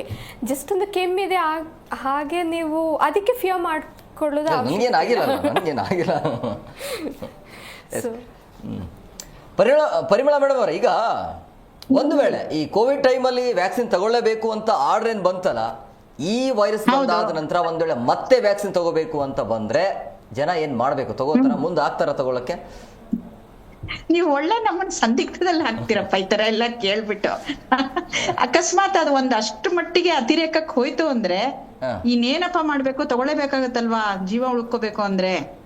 ಬಟ್ ಮೊದ್ಲಿನ ಕೋವಿಡ್ ವ್ಯಾಕ್ಸಿನ್ದೇ ಬಗ್ಗೆನೆ ಇನ್ನೂ ಜನ ಅದು ಇದು ಡಿಸ್ಕಷನ್ ನಡೀತಾನೆ ಇದೆ. ಕೆಲವು ನೆಗೆಟಿವ್ ಥಿಂಗ್ಸ್ ಅವಾಗ ಇವಾಗ ಏನೋ ಆದ್ರೆ ಅದು ಕೋವಿಡ್ ಇಂದಾನೇ ಇರ್ಬೋದಾ, ಲಾಂಗ್ ಎಫೆಕ್ಟ್ಸ್ ಇರ್ಬೋದಾ ಅಂತ ಕೆಲವೆಲ್ಲ ವಿಷಯಗಳು ಅವಾಗವಾಗ ಡಿಬೇಟ್ ಅಲ್ಲಿ ನಡೀತಾನೆ ಇದೆ.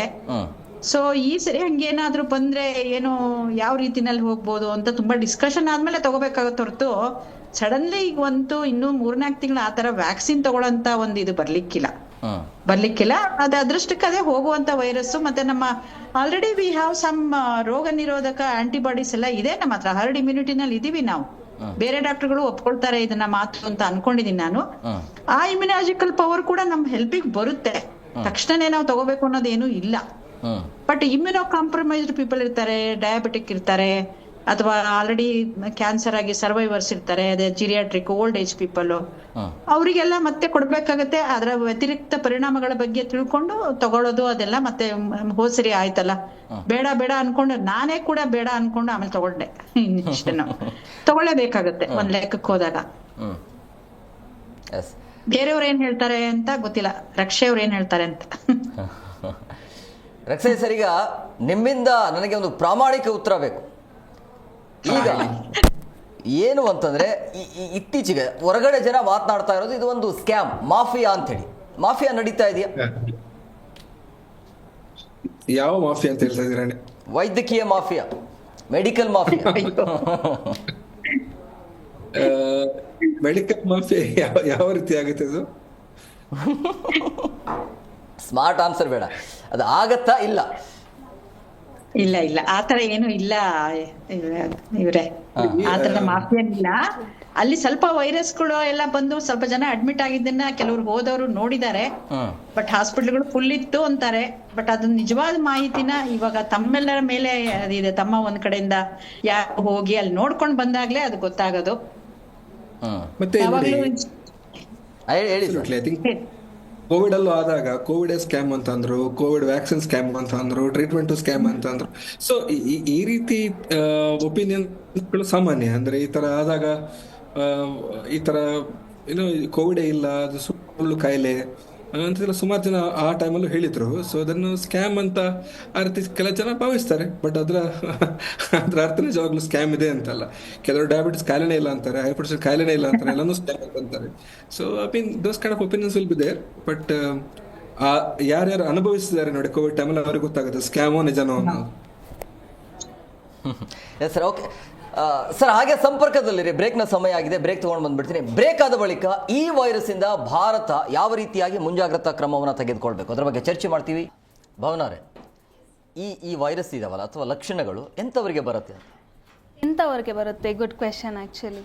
ಸೊ ಬ್ರಾಂಕೈಟಿಸ್ ಇರೋರಿಗೆ, ಆಸ್ತಮಾ ಇರೋರಿಗೆ, COPD ಇರೋರಿಗೆ, so preterm ಬೇಬೀಸ್ಗೆ, so lung transplantation, ಯಾವುದಾದ್ರೂ ಟ್ರಾನ್ಸ್ಪ್ಲಾಂಟೇಷನ್ ಆಗಲಿ ಆ ಥರ ಮಕ್ಕಳಿಗೆ, ಈ ಥರ ಅವ್ರಿಗೆ ಜಾಸ್ತಿ ಬರೋ ಚಾನ್ಸಸ್ ಇರುತ್ತೆ. ಸೊ ಆಲ್ರೆಡಿ ನ್ಯೂಮೋನಿಯಾ ಇರೋರು, ಅಸ್ತಮಾ ಇರೋರು, COPD ಅಂದರೆ ಕ್ರಾನಿಕ್ ಅಬ್ಸ್ಟ್ರಕ್ಟಿವ್ ಪಲ್ಮನರಿ ಡಿಸಾರ್ಡರ್ ಅಂತ ಅಂತೀವಿ, ಇದು ಇರೋರಿಗೆ ಇನ್ನೂ ಜಾಸ್ತಿ ಆಗೋ ಚಾನ್ಸಸ್ಸೂ ಇರುತ್ತೆ.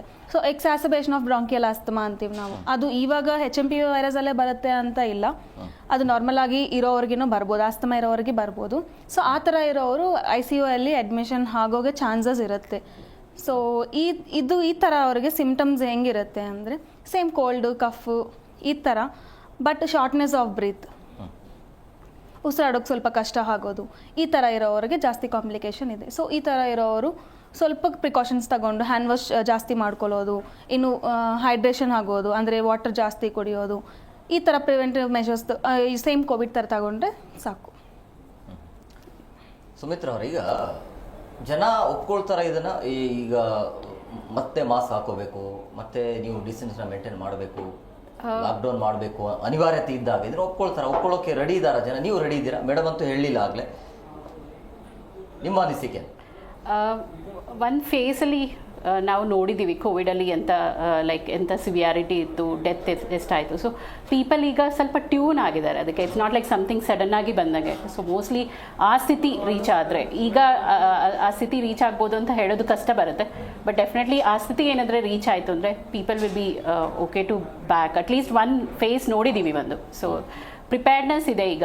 So it shouldn't be a major problem ಅನ್ಕೊಳ್ತಾನೆ ಟು ಆಕ್ಸೆಪ್ಟ್ ಇಟ್. ಮೇಡಮ್ ಅವ್ರ, ಈಗ ಮಕ್ಕಳಲ್ಲಿ ಈ ರೀತಿ ಆತಂಕ ಬಂದಾಗ ಸಹಜವಾಗಿ ಅವರಿಗೆ ಬೆಡ್ ರೆಸ್ಟ್ ಬೇಕಾಗುತ್ತೆ, ಪೋಷಕರ ಪಾತ್ರ ದೊಡ್ಡ ಮಟ್ಟದಲ್ಲಿ ಇರುತ್ತೆ. ಒಂದು ವೇಳೆ ಮತ್ತೆ ಅವರಿಗೆ ಮಕ್ಕಳಿಗೆ ವೈರಸ್ ಕಂಡು ಬಂದೇ ಆದಲ್ಲಿ ಅಂದರೆ ಅಬ್ಸರ್ವೇಷನಲ್ಲಿ ಎಷ್ಟು ದಿನ ಇಡಬೇಕಾಗತ್ತೆ ಅಂತೇಳಿ? ಯೂಶ್ವಲಿ ಇದು ಅಷ್ಟು ಮಟ್ಟಿಗೆ ಹೋಗೋ ಚಾನ್ಸ್ ಇಲ್ಲ most of the times, because it's a normal virus. So in case ಹೋದರೆ ಯೂಶ್ವಲಿ ಹೇಳಿದರೆ ಲೆಸ್ ದೆನ್ ಒಂದು 6 to 12 months, ಅದೇ ಲೈಕ್ 1 year ಅದು ಪ್ರಕಾರ ಐ ಮೀನ್ ಅಷ್ಟು ಹೋಗಲ್ಲ. ಐ ಮೀನ್ 3 to 4 months ಅದು ಕಮ್ಮಿ ಆಗುತ್ತೆ ಹಾಸ್ಪಿಟಲೈಸೇಷನ್. ಇಲ್ಲಾಂದರೆ ಪೀಕ್ ಹೋದರೆ ಮಾತ್ರ 1 year ತನಕ ಎಲ್ಲ ಅದು ಜಾಸ್ತಿ, ಐ ಮೀನ್ ಹಾಸ್ಪಿಟಲೈಸೇಷನ್ ಟೈಮ್ ಜಾಸ್ತಿ ಆಗ್ಬೋದು. ಇಲ್ಲಾಂದರೆ ಅಷ್ಟು ಹೋಗೋಂಗೇನೆ ಚಾನ್ಸ್ ಕಮ್ಮಿ, ಟು ಬಿ ಫ್ರ್ಯಾಂಕ್. ಬಿಕಾಸ್ ಇದು ಒಂದು ನಾರ್ಮಲ್ ವೈರಸ್, ನಮ್ಮ ಸುತ್ತಮುತ್ತ ಎಲ್ಲ ಇರೋ ಒಂದು ನಾರ್ಮಲ್ ವೈರಸ್ಸೇ ಇದು.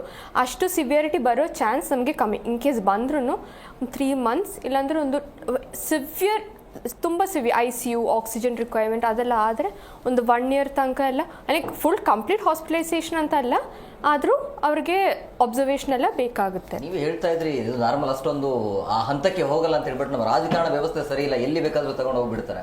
ಹಂಗಾಗಿ ಮೇಡಮ್ ಅವರೇ, ಪರಿಮಳ ಮೇಡಮ್ ಅವರೇ, ಈಗ ಕೋವಿಡ್ ಟೈಮಲ್ಲಿ ನೀವು ಏನೆಲ್ಲ ಕಲ್ತ್ರಿ, ಒಂದು ವೇಳೆ ಹಾಗೆ ಮತ್ತೆ ರಿಪೀಟ್ ಆಯಿತು ಅಂದರೆ ಏನೆಲ್ಲ ಜನರಿಗೆ ಯಾವ ರೀತಿಯಾಗಿ ಸಮಸ್ಯೆ ಆಗ್ಬೋದು ಅಂತ?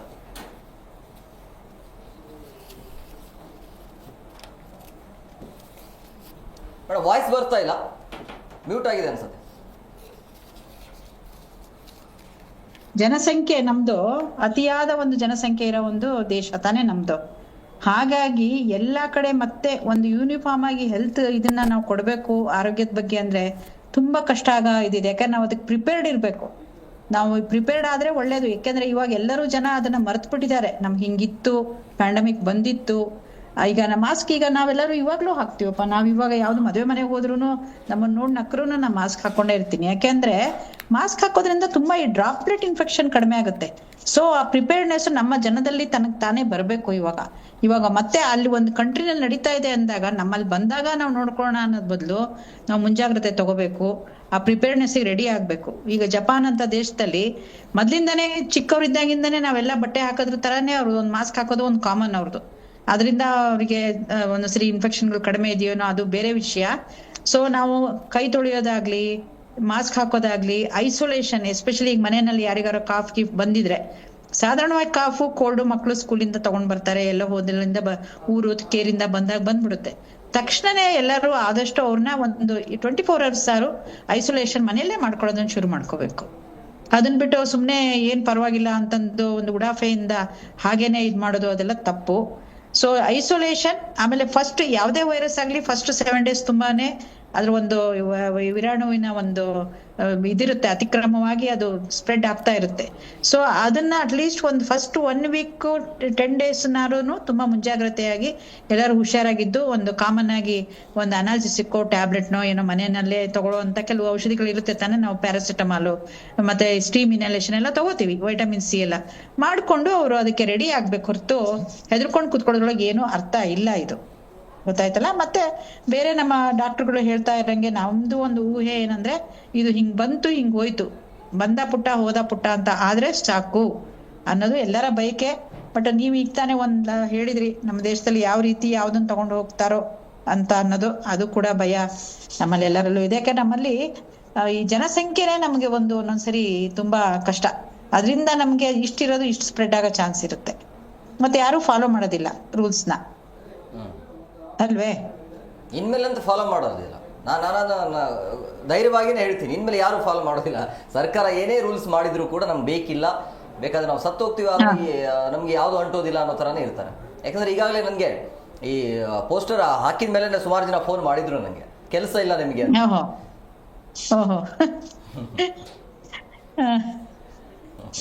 ಸರಿ, ನೀವು ಮಾಡ್ತಾ ಇರೋದೇ ಪ್ರೋಗ್ರಾಮ್ ಕೆಲಸ ಇಲ್ಲ ಅಂತಾರೆ ಅವ್ರು ಇವಾಗ. ಏನ್ ಹೇಳೋದು ಹೇಳಿ.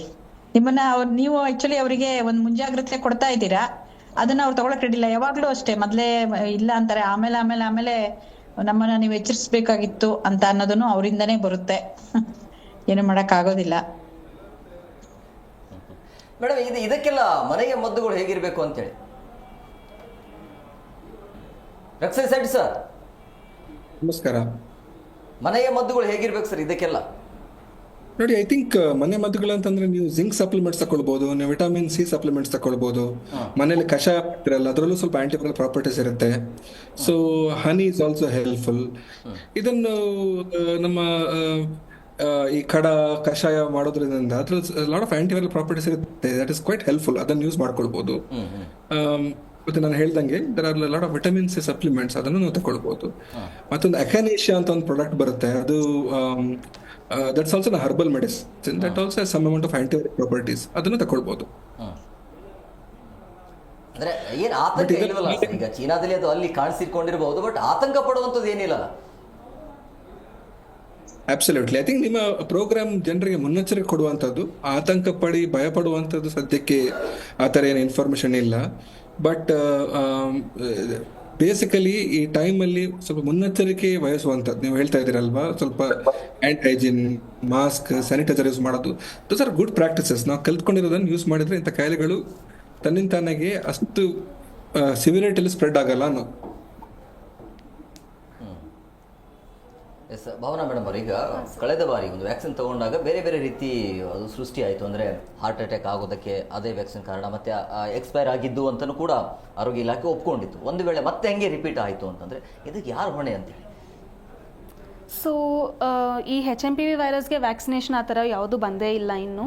ಸೊ ಈಗ ಸದ್ಯಕ್ಕೆ ಏನಾದರೂ ಜಾಸ್ತಿ ಆಯಿತು ಅಂತಾರೆ, ಏನೋ ಒಂದು ಮಾಡಿಬಿಡ್ತಾರೆ ತಗೊಳ್ಳಿ ಅಂತ ಹೇಳಿ. ಮತ್ತೆ ಏನಾದರೂ ರಿಪೀಟ್ ಆಯಿತು ಅಂದರೆ, ಈಗ ಮತ್ತೇನಾದರೂ ಮತ್ತೆ ಅದು ತಪ್ಪು ಅಂತ ಪ್ರೂವ್ ಆಯಿತು ಅಂತಂದರೆ, ಅದು ವ್ಯಾಕ್ಸಿನೇ ಸರಿ ಇಲ್ಲ ಅಂತ ಆಯಿತು ಅಂತಂದರೆ ಯಾರಿಗೆ ಹೇಳಬೇಕು, ನಾವು ಏನು ಮಾಡಬೇಕು? ಸೊ ವ್ಯಾಕ್ಸಿನೇ ಸರಿ ಇಲ್ಲ ಅಂದರೆ ಫಸ್ಟ್ ವಿತೌಟ್ ಟ್ರಯಲ್ ವ್ಯಾಕ್ಸಿನ್ ಮಾರ್ಕೆಟಲ್ಲಿ ಬರೋದೇ ಇಲ್ಲ. ಸೊ ನೀವು ಎವ್ರಿ ಡೇ ಡೈಕ್ಲೋಫಿನಾಕ್ ತಗೊಂಡ್ರು ಯಾವುದೋ ಒಂದು ಸೈಡ್ ಎಫೆಕ್ಟ್ ಇದ್ದೇ ಇರುತ್ತೆ.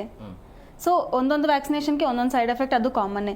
ಬಟ್ ಇವಾಗ HMP ಬಗ್ಗೆ ಮಾತಾಡ್ತಿದ್ವಿ. HMPಗೆ ಇನ್ನೂ ನಮಗೆ ಏನು ವ್ಯಾಕ್ಸಿನ್ ಸಿಗಿಲ್ಲ, ಮಾರ್ಕೆಟ್ಗೆ ಬಂದಿಲ್ಲ. ಸೊ ಬರೋ ಅಷ್ಟೊತ್ತಿಗೆ ಏನು ಹೋಗಲ್ಲ ಇದು ಅಂತಲೇ ಹೇಳ್ಬೋದು. ಎಸ್ ಮೇಡಮ್ ಅವರೇ, ಈಗ ಒಂದು ವೇಳೆ ಮಾರ್ಕೆಟ್ಗೆ ಬಂದಿದೆ ಆದಲ್ಲಿ ಅದನ್ನು ಮಾಫಿಯಾ ಥರನೇ ಯೂಸ್ ಮಾಡ್ಕೊಳ್ಬಹುದಾ? ತುಂಬ ಅರ್ಲಿ ಇದೆ ಮಾಫಿಯಾ ಅಂತ ಟರ್ಮ್ ಯೂಸ್ ಮಾಡೋವಂಥದ್ದು ಅನಿಸುತ್ತೆ. ಮೋಸ್ಟ್ಲಿ ಇದೆ common virus, it's nothing like something ಸಡನ್ನಾಗಿ ಒಂದು ಉತ್ಪತ್ತಿ ಆಗಿರೋವಂಥ ವೈರಸ್ ಅಲ್ಲ, ಕಾಮನ್ ಆಗಿರೋವಂಥ virus. It's not like first time ಚೈನಾದಲ್ಲಿ ಬರ್ತಿದೆ ಅಂತ. ದೇವರ್ ಫ್ಯೂ ಸ್ಟಡೀಸ್ ಬಂದಿದೆ. ಸ್ಪೇನಲ್ಲೂ ಇದೆ ಇಂಥ ಕಾಯಿಲೆಗಳು. ಆಫ್ಟರ್ ಕೋವಿಡಲ್ಲಿ ನೋಡಿದಾಗ ಇಂಥ ಕಾಯಿಲೆಗಳು ಬಂದಿತ್ತು. But it not reach the extent ಈಗ ಚೈನಾದಲ್ಲಿ ನೋಡೋವಂಥ ಎಕ್ಸ್ಟೆಂಟ್ ಇಲ್ಲ. ಸೊ ಇಟ್ಸ್ ನಾಟ್ ಲೈಕ್ ನಾವು ಭಯನ ಉತ್ಪತ್ತಿ ಮಾಡಬಾರ್ದು, like for the generally like ಮತ್ತೆ ಮಾಫಿಯಾ ಥರ, ಮತ್ತು ಅದು ನೆಗೆಟಿವಿಟಿ ಸ್ಪ್ರೆಡ್ ಮಾಡ್ದಂಗೆ ಆಗುತ್ತೆ. Mostly we should think about primary precautions rather than thinking about ವ್ಯಾಕ್ಸಿನಿಂದ ಪ್ರಾಬ್ಲಮ್ ಆಗೋದು ಅಂತ. ಯಾವ್ದು ಪ್ರೈಮರಿ ಪ್ರಿಕಾಷನ್ ಅಂತ ತಗೊಂಡ್ರೆ it should prevent most of it diseases. ಇಲ್ಲಿ ವ್ಯಾಕ್ಸಿನ್ ಬಗ್ಗೆ ಬಂದಾಗ ಅವಾಗ ನಾವು ನೋಡ್ಬೋದು ಅಂತ ಅಂದ್ಕೊಳ್ತೇನೆ. ಎಸ್ ಮೇಡಮ್, ಪ್ರಮುಖವಾಗಿ ಇಲ್ಲಿ ಡಿಸ್ಟೆನ್ಸ್ನ ಮೇಂಟೈನ್ ಮಾಡೋದು, ಅಂತರವನ್ನು ಕಾಯ್ದುಕೊಳ್ಳೋದಾಗಿರ್ಬೋದು, ಮಾಸ್ಕನ್ನು ಹಾಕೊಳ್ಳೋದಾಗಿರ್ಬೋದು, ಅಥವಾ ಸ್ವಚ್ಛತೆಯನ್ನು ಕಾಪಾಡ್ಕೊಳ್ಳೋದು. ಸೊ ಇದು ವೈರಸ್ಗಷ್ಟೇ ಅಲ್ಲ, ಅಂದರೆ ನಮ್ಮ ಜೀವನದ ಮೇಲೆ ಯಾವ ರೀತಿಯಾಗಿ ಪರಿಣಾಮ ಬೀರಬಹುದು ಅಂತ, ಅಂದರೆ ನಮ್ಮ ಆರೋಗ್ಯಕ್ಕೆ ಏನೆಲ್ಲ ಒಳ್ಳೆಯದು ಇದರಿಂದಾಗಿ? ಇದರೆಲ್ಲ ಒಂದು ಪ್ರಿವೆಂಟಿವ್ ಮೆಷರ್ಸ್ ಅಂತ ಹೇಳ್ತೀವಿ. ಇದು ಒಂದು ಕಾಯಿಲೆಗಲ್ಲ. ನಾವು ಸ್ಟಾರ್ಟ್ ಮಾಡಿದ್ರೆ ಓಕೆ ಎಕ್ಸೆಪ್ಟ್ ಮಾಡ್ತೀನಿ ಕೋವಿಡಿಂದನೇ. ಅದು ಫಾರ್ ಎಕ್ಸಾಂಪಲ್ ನಮಗೊಂದು ನೆಗಡಿ, ಒಂದು ಕಾಮನ್ ಕೋಲ್ಡ್ ಬಂದಿದೆ, ಒಬ್ಬರಿಂದ ಬೇಡ, ಡಿಸ್ಟೆನ್ಸ್ ಮಾಡಿದರೆ ಅದು ಒಳ್ಳೆಯದು. These are all what to tell normal practices. Normal practice ಮಾಡಿಕೊಂಡ್ರೆ ಒಬ್ಬರಿಂದ ಇನ್ನೊಬ್ಬರಿಗೆ ಒಂದು ಕಾಯಿಲೆ ಬರೋದ್ರಿಂದ ನಮ್ಗೆ ನಾವು ಪ್ರಿವೆಂಟ್ ಮಾಡ್ಬೋದು ಅದನ್ನು. ಸೊ ಇದೆಲ್ಲ ಒಳ್ಳೆ ಪ್ರಾಕ್ಟೀಸ್ ಮಾಡಿದರೆ ಒಳ್ಳೆಯದು. ನಮ್ಮ ಒಂದು ಡಿಸೀಸನ್ನು ಕಂಟ್ರೋಲ್ ಮಾಡೋಕ್ಕೆ ನಮ್ಗದು ಹೆಲ್ಪ್ಫುಲ್ ಆಗುತ್ತೆ. ಅದೇ ಅಷ್ಟೇ. ಅದಕ್ಕೆ ಐ ಮೀನ್ ಕಾಮನ್ ಪ್ರಾಕ್ಟೀಸಾಗಿ ಮಾಡ್ಬೋದು ಅಂತ ಪರವಾಗಿಲ್ಲ. ಮೀನ್ಸ್ ನಮ್ಮಿಂದ ಯಾರಿಗೂ ತೊಂದರೆ ಆಗಬಾರ್ದಂತ ನಾವು ಮಾಡ್ತಾ ಇದ್ದೀವಲ್ವಾ, ಅದಕ್ಕೆ ಒಂದು ಒಳ್ಳೆ ಒಂದು ಪ್ರಾಕ್ಟೀಸ್ ಅಂತ ತಗೋಬೋದು. ಎಸ್ ಪರಿಮಳ ಮೇಡಮ್ ಅವರು, ಈಗ ಶೆಟ್ಟಿ ಸರ್, ಈಗ ಭಾವನಾ ಮೇಡಮ್ ಅವರು ಹೇಳಿದ್ರು ಒಂದು ಯಾವುದೇ ಒಂದು ಸಿಂಪ್ಟಮ್ಸ್ನ ಅಥವಾ ಒಂದು ವ್ಯಾಕ್ಸಿನ್ ತೆಗೆದುಕೊಳ್ಬೇಕಾದ್ರೆ ಸೈಡ್ ಎಫೆಕ್ಟ್ ಇರುತ್ತೆ ಅಂತ. ಬಟ್ ಸೈಡ್ ಎಫೆಕ್ಟ್ ಇರುತ್ತೆ ಅಂತ ಅನ್ನೋದಾದ್ರೆ ಯಾಕೆ ತಗೋಬೇಕು ಅದನ್ನ? ಸೈಡ್ ಎಫೆಕ್ಟ್ ಇರುತ್ತೆ ಅಂತ ಹೇಳಕ್ ಬರಲ್ಲ. Any injection, any tablet, for everything there is a side effect. ಗೊತ್ತಾಯ್ತಲ್ಲ, ವ್ಯಾಕ್ಸಿನ್ಗೂ ಕೂಡ ಸೈಡ್ ಎಫೆಕ್ಟ್ ಅಂತಂದು ಇರ್ಬೋದು. ಯಾಕಂದ್ರೆ ಯಾವ್ದಾರ ಒಂದು ಇಂಜೆಕ್ಷನ್ ಕೊಟ್ಟಾಗ ಸಡನ್ಲಿ ಅನಾಫೈಲೆಕ್ಸಿಸ್ ಆಗಿರೋದು ಉಂಟು. ಈ ವ್ಯಾಕ್ಸಿನ್ ಯಾಕೆ ಅಂದ್ರೆ ಅದು ಒಂದು ಆಂಟಿಜನ್ಗೆ ವಿರುದ್ಧವಾಗಿ ನಾವು ಕೊಟ್ಟೆ ಆಂಟಿಬಾಡೀಸ್ ಪ್ರೊಡ್ಯೂಸ್ ಮಾಡಕ್ ಹೋಗ್ತಾ ಇರ್ತೀವಿ. ಅವಾಗ ಬಾಡಿ ರಿಯಾಕ್ಷನ್ ಒಬ್ಬರೊಬ್ಬರ ಬಾಡಿ ಒಂಥರ ಇರುತ್ತೆ. ಕೆಲವರಿಗೆ ಸೆನ್ಸಿಟಿವಿಟಿ ಇರುತ್ತೆ, ಕೆಲವರಿಗೆ ಇರಲ್ಲ. ಬಟ್ ಅದನ್ನು ತಗೊಂಡ್ರೆ ದ ಅಡ್ವಾಂಟೇಜಸ್ ಡಿಸ್ಅಡ್ವಾಂಟೇಜಸ್ ಎರಡನ್ನೂ ವೇ ಮಾಡ್ತೀವಿ ನಾವು, ದ ಪ್ರೋ ಅಂಡ್ ಕಾನ್ಸ್. ನಿಮ್ಗೆ ಇದರಿಂದ ಉಪಯೋಗ ಆಗುತ್ತೆ. ತುಂಬಾ ಒಂದು 15-20 ದಿವಸದಿಂದ ಅವರು ಐಸಿಯುನಲ್ಲಿ ಇತ್ತು, ಅವರಿಗೆ ಏನು ಗುಣ ಆಗ್ತಿಲ್ಲ, ಅವ್ರಿಗೆ ವ್ಯಾಕ್ಸಿನ್ ಕೊಡೋದು ಮುಖ್ಯ ಅಂದ್ರೆ ಅದು ಕೊಡ್ಲೇಬೇಕಾಗತ್ತೆ. ನಾವು ಅವಾಗ ಮ್ಯಾಂಡೇಟರಿ ಇಟ್ ಈಸ್. ಅವರಿಗೆ ಸೈನ್ ತಗೊಂಡು ಹೇಳಿ ಕೊಡ್ಲೇಬೇಕು. ವ್ಯಾಕ್ಸಿನ್ ಒಂದು ಪ್ರಭಾವದಿಂದ ಅದರದ್ದು ಅಡ್ವಾಂಟೇಜ್ ಇಂದ ಅವರು ರಿಕವರ್ ಆಗೋ ಚಾನ್ಸಸ್ ಇರುತ್ತೆ. ಮತ್ತೆ ಪ್ರಿವೆನ್ಷನ್ ಅಂದ್ರೆ ಬರೋದು ವ್ಯಾಕ್ಸಿನೇ ನಮ್ಗೆ. ಇವಾಗ ಕ್ಯಾನ್ಸರ್ ಸರ್ವಿಕ್ಸ್ ಅಲ್ಲೂ ನಾವು ವ್ಯಾಕ್ಸಿನ್ ಕೊಡ್ತೀವಿ. ಇದು ಕೋವಿಡ್ ಟೈಮ್ನಲ್ಲಂತೂ ಎಷ್ಟೋ ಜನ ಉಳಿದಿದ್ದು ಕಡೆಗೆ ವ್ಯಾಕ್ಸಿನೇಷನ್ ಇಂದ ಅಂತ ಎಲ್ಲರಿಗೂ ಗೊತ್ತಿರೋ ವಿಷಯನೇ ಅದು. ಕಡೆಗೆ ಅಲ್ವೇ, ಆಂಟಿಬಾಡೀಸ್ ಡೆವಲಪ್ ಮಾಡ್ಕೊಂಡು ಎಲ್ಲರೂ ಅದನ್ನ ಎದುರಿಸಿದ್ರು ಕಡೆಗೆ. ಸೊ ಹಾಗೆ ನಾವು ಅದನ್ನ ಯಾಕೆ ತಗೋಬೇಕು ಅಂದ್ರೆ ಅಲ್ಲಿಗೆ ನಾವು ಅದ್ರದ್ದು ಬರೋಂತ ಮಾರಣಾಂತಿಕ ಒಂದು ಯಾವ್ದಾರನ್ನು ನೀವು ಅನುಭವಿಸ್ಕೋಬೇಕು ಅಂತ ಹೇಳ್ಬೇಕಾಗತ್ತೆ. ನಾವು ಬೇರೆ ಅಲ್ಲ, ಅವ್ರು ಬೇರೆ ಅಲ್ಲ, ಪಬ್ಲಿಕ್ ಎಲ್ಲರಿಗೂ ಮನುಷ್ಯರಿಗೆ ಒಂದು ನಿರೋಧಕ ಶಕ್ತಿ ಬರ್ಬೇಕು ಅಂದ್ರೆ ಒಂದು ಏನಾದ್ರು ಕೊಡ್ಲೇಬೇಕಲ್ಲ. ಹಾಗೆ ನಾವು ಏನು ಮ್ಯಾಜಿಕ್ ಮಾಡ್ಲಿಕ್ಕಾಗತ್ತಾ ಇಲ್ಲಿ ಅನ್ನೋದನ್ನ ಎಲ್ಲರೂ ಯೋಚನೆ ಮಾಡ್ಬೇಕು. ವ್ಯಾಕ್ಸಿನ್ ಅಂದ್ರೆ ಏನದು, ಎಲ್ಲಿಂದ ಬಂದಿದೆ, ಎಲ್ಲಿಂದ ಪ್ರೊಡ್ಯೂಸ್ ಆಗೋದನ್ನೆಲ್ಲ FDC ಇಂದ ಅಪ್ರೂವ್ ಆಗೇ ಬರುತ್ತೆ. ಅದ್ ಗೊತ್ತಿ. ಈಗ ಕೋವಿಡ್ ಅಲ್ಲಿ ಕೂಲಂಕುಷವಾಗಿ ಎಲ್ಲಾನು ಆಗೋಗ್ಬಿಟ್ಟಿದೆ. ಬಟ್ ಈ ಸೀನ್ ಮತ್ತೆ ರಿಪಿಟೇಷನ್ ಆಗೋದ್ ಬೇಡ ಅನ್ನೋದಷ್ಟೇ ಎಲ್ಲರ ಒಂದು ಒಳ್ಳೆಯ ಒಂದು ಹಾರೈಕೆ ಅನ್ಬೋದು. ಒಪ್ಕೊಳ್ತೀರಾ? ಖಂಡಿತ ಒಪ್ಕೊಳ್ಳಬೇಕು. ಯಾಕೆ ಸಹಜವಾಗಿ ಜನರಿಗೆ ಭಯ ಇರುತ್ತೆ. ಈಗ ಒಂದ್ ವೇಳೆ ಆ ವ್ಯಾಕ್ಸಿನ್ ತೆಗೆದುಕೊಂಡಿಲ್ಲ ಅಂತಂದ್ರೆ ಮತ್ತೆ ಏನಾದ್ರು ಆಯ್ತು ಅಂದ್ರೆ ತೆಗೆದುಕೊಂಡಿಲ್ಲ ಅನ್ನೋದು ಕಾರಣಕ್ಕಾಗಿ ಬಂದ್ಬಿಡ್ತು ಅನ್ನೋದು ಮಾನಸಿಕವಾಗಿ. ನೀವು ವ್ಯಾಕ್ಸಿನ್ ಕೊಟ್ರು ನೀವು ಕೊಟ್ಟಿದ್ದಕ್ಕೆ ಹೀಗಾಯ್ತು ಅಂತಾರೆ. ಕೊಟ್ಟಿಲ್ಲ ಅಂದ್ರೆ ನೀವ್ ಯಾಕೆ ಕೊಡ್ಲಿಲ್ಲ? ಈಗ WHO ಗೈಡ್ಲೈನ್ಸ್ ಅಂತ ಬಂದ್ಮೇಲೆ ನಾವು ಕೊಡ್ಲೇಬೇಕಾಗತ್ತೆ. ನಾವು ಇಲ್ಲ ಅಂತ ಹೇಳಕ್ ಬರಲ್ಲ.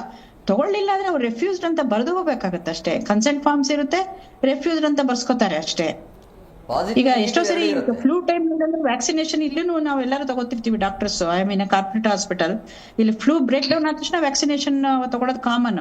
ಒಂದೊಂದ್ಸರಿ ನಾನು ತಗೊಳ್ಳೋದಿಲ್ಲ, ಆಕ್ಚುಲಿ ನನಗೆ ಆ ವ್ಯಾಕ್ಸಿನ್ ಇಂದ ಬರೋ ಫೀವರ್ ಬೇಡ ಅಂತ ಫ್ಲೂ ಟೈಮ್ ನಲ್ಲಿ. ಅವಾಗ ನಾನು ಬರ್ದು ಕೊಡ್ತೀನಿ, I am not taking anything fever, anything comes during this period, I am responsible, I will take care ಅಂತ. ಇದೇ ತರನೇ ಇದೊಂದು ಪ್ರಮಾಣದಲ್ಲಿ ನಡೀತಾ ಇರೋದು ಇವಾಗ. ಬಟ್ ಇದು ಸ್ವಲ್ಪ ಭಯಂಕರವಾದ ಬಿಮಾರಿ ಅಂತ ಪ್ರೂವ್ ಆಗಿರೋದ್ರಿಂದ ಇವಾಗ ಇದೆಲ್ಲ ನಮ್ಗೆ ಹೆದರಿಕೆ ತಂದಿರೋದ್ರಿಂದ ಮಾತ್ರ ಈ ಮುನ್ನೆಚ್ಚರಿಕೆ ತಗೋಬೇಕು. ಕೈ ತೊಳೆಯೋದಾಗ್ಲಿ, ಮಾಸ್ಕ್ ಹಾಕೋದಾಗ್ಲಿ, ವೈಟಮಿನ್ ಸಿಗಳನ್ನು ತಗೊಳ್ಳೋದಾಗ್ಲಿ, ಮತ್ತೆ ಹೆಚ್ಚಿನ ಒಂದು ಊಟದಲ್ಲಿ ಇದು, ಮತ್ತೆ ಟ್ರಾವೆಲ್ಗಳು ಆದಷ್ಟು ಹೊರಗಡೆಗೆ ಟ್ರಾವೆಲ್ ಮಾಡದೇ ಇರೋದು, ಇವನ್ನೆಲ್ಲ ಒಂದ್ ಕಡೆಯಿಂದ ನಾವು ಮಾಡ್ಕೊಂಡು ಬಂದ್ರೆ ಇದನ್ನ ನಾವು ಅಷ್ಟಕ್ಕಷ್ಟೇ ನಾವು ಪ್ರಿವೆಂಟ್ ಮಾಡಬಹುದು. ಇದು ಜನದ ಮೇಲೆ ತುಂಬಾ ಜವಾಬ್ದಾರಿ ಇದೆ ಅಂತ ನಾವ್ ಹೇಳ್ಬೋದು. ವ್ಯಾಕ್ಸಿನ್ ಬಂದ ತಕ್ಷಣ ಕೊಡೋದು ನಮ್ ಜವಾಬ್ದಾರಿ, ನಮ್ಗೆ ಗೈಡ್ ಲೈನ್ಸ್ ಇರುತ್ತೆ, ಕೊಟ್ಬಿಡ್ತೀವಿ ಅಷ್ಟೇ. ಈಗ ನಾನೇ ಆ ಡಿಪಾರ್ಟ್ಮೆಂಟ್ ಅಲ್ಲಿ ಇಲ್ಲ, of course it is in vaccination infection department. But government ಅಲ್ಲೂ ಪಾಪ ಏನ್ ಮಾಡ್ತಾರೆ, ಬಂದ ಮೇಲೆ ಅವ್ರು ಬಂದವ್ರಿಗೆ ಕೊಡ್ಲೇಬೇಕು.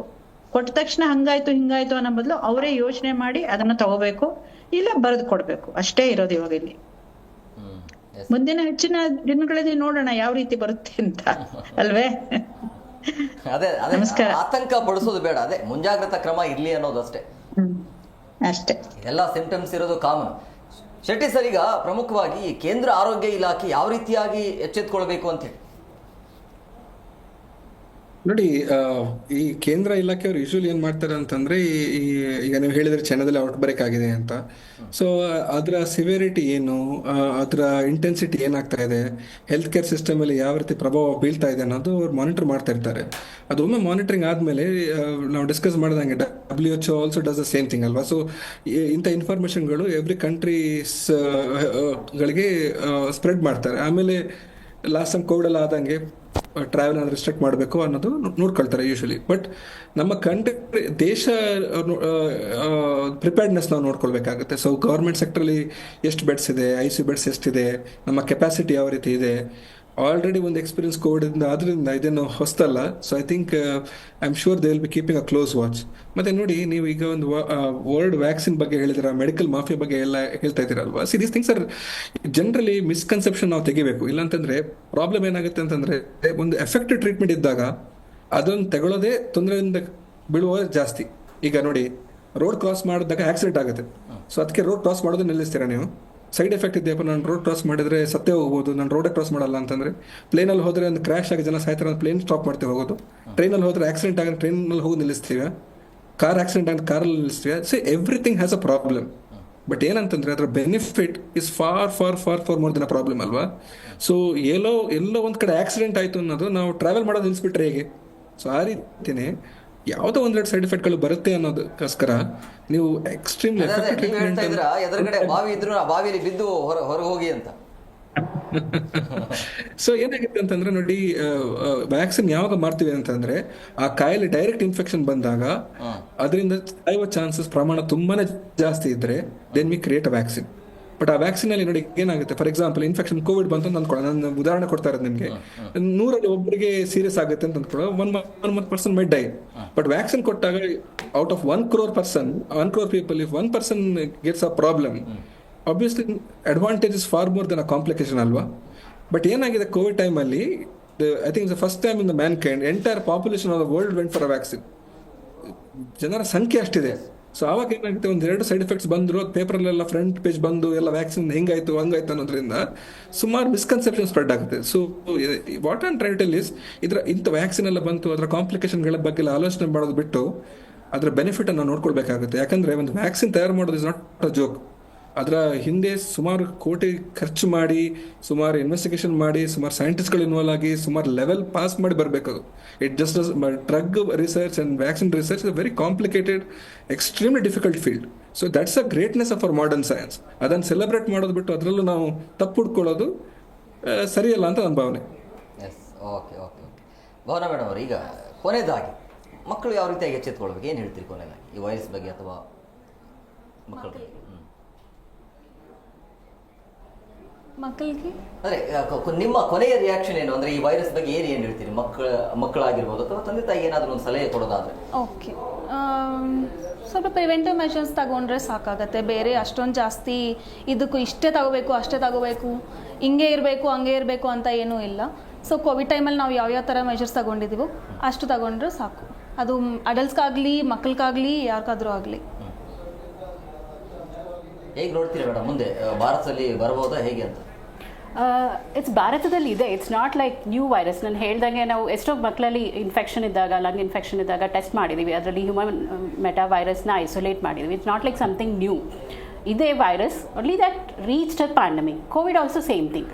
ಕೋವಿಡ್ ಫಸ್ಟ್ ಟೈಮ್ ಏನು ಬಂದಿರಲಿಲ್ಲ, ಮುಂಚೆಯಿಂದನೂ ಇತ್ತು ವರ್ಲ್ಡಲ್ಲಿ. It's just that we have the severity ಅಂತ ಹೇಳ್ತೀವಲ್ಲ, ಸ್ಟ್ರೈನ್ಸ್ ವೇರಿಯೇಷನ್ ಅಂತ ಹೇಳ್ತೇವೆ. ಅದು ಸ್ಟ್ರೈನ್ ವೇರಿಯಂಟ್ ಆದಾಗ ಸ್ವಲ್ಪ spreading may be more severe ಆ ಥರ.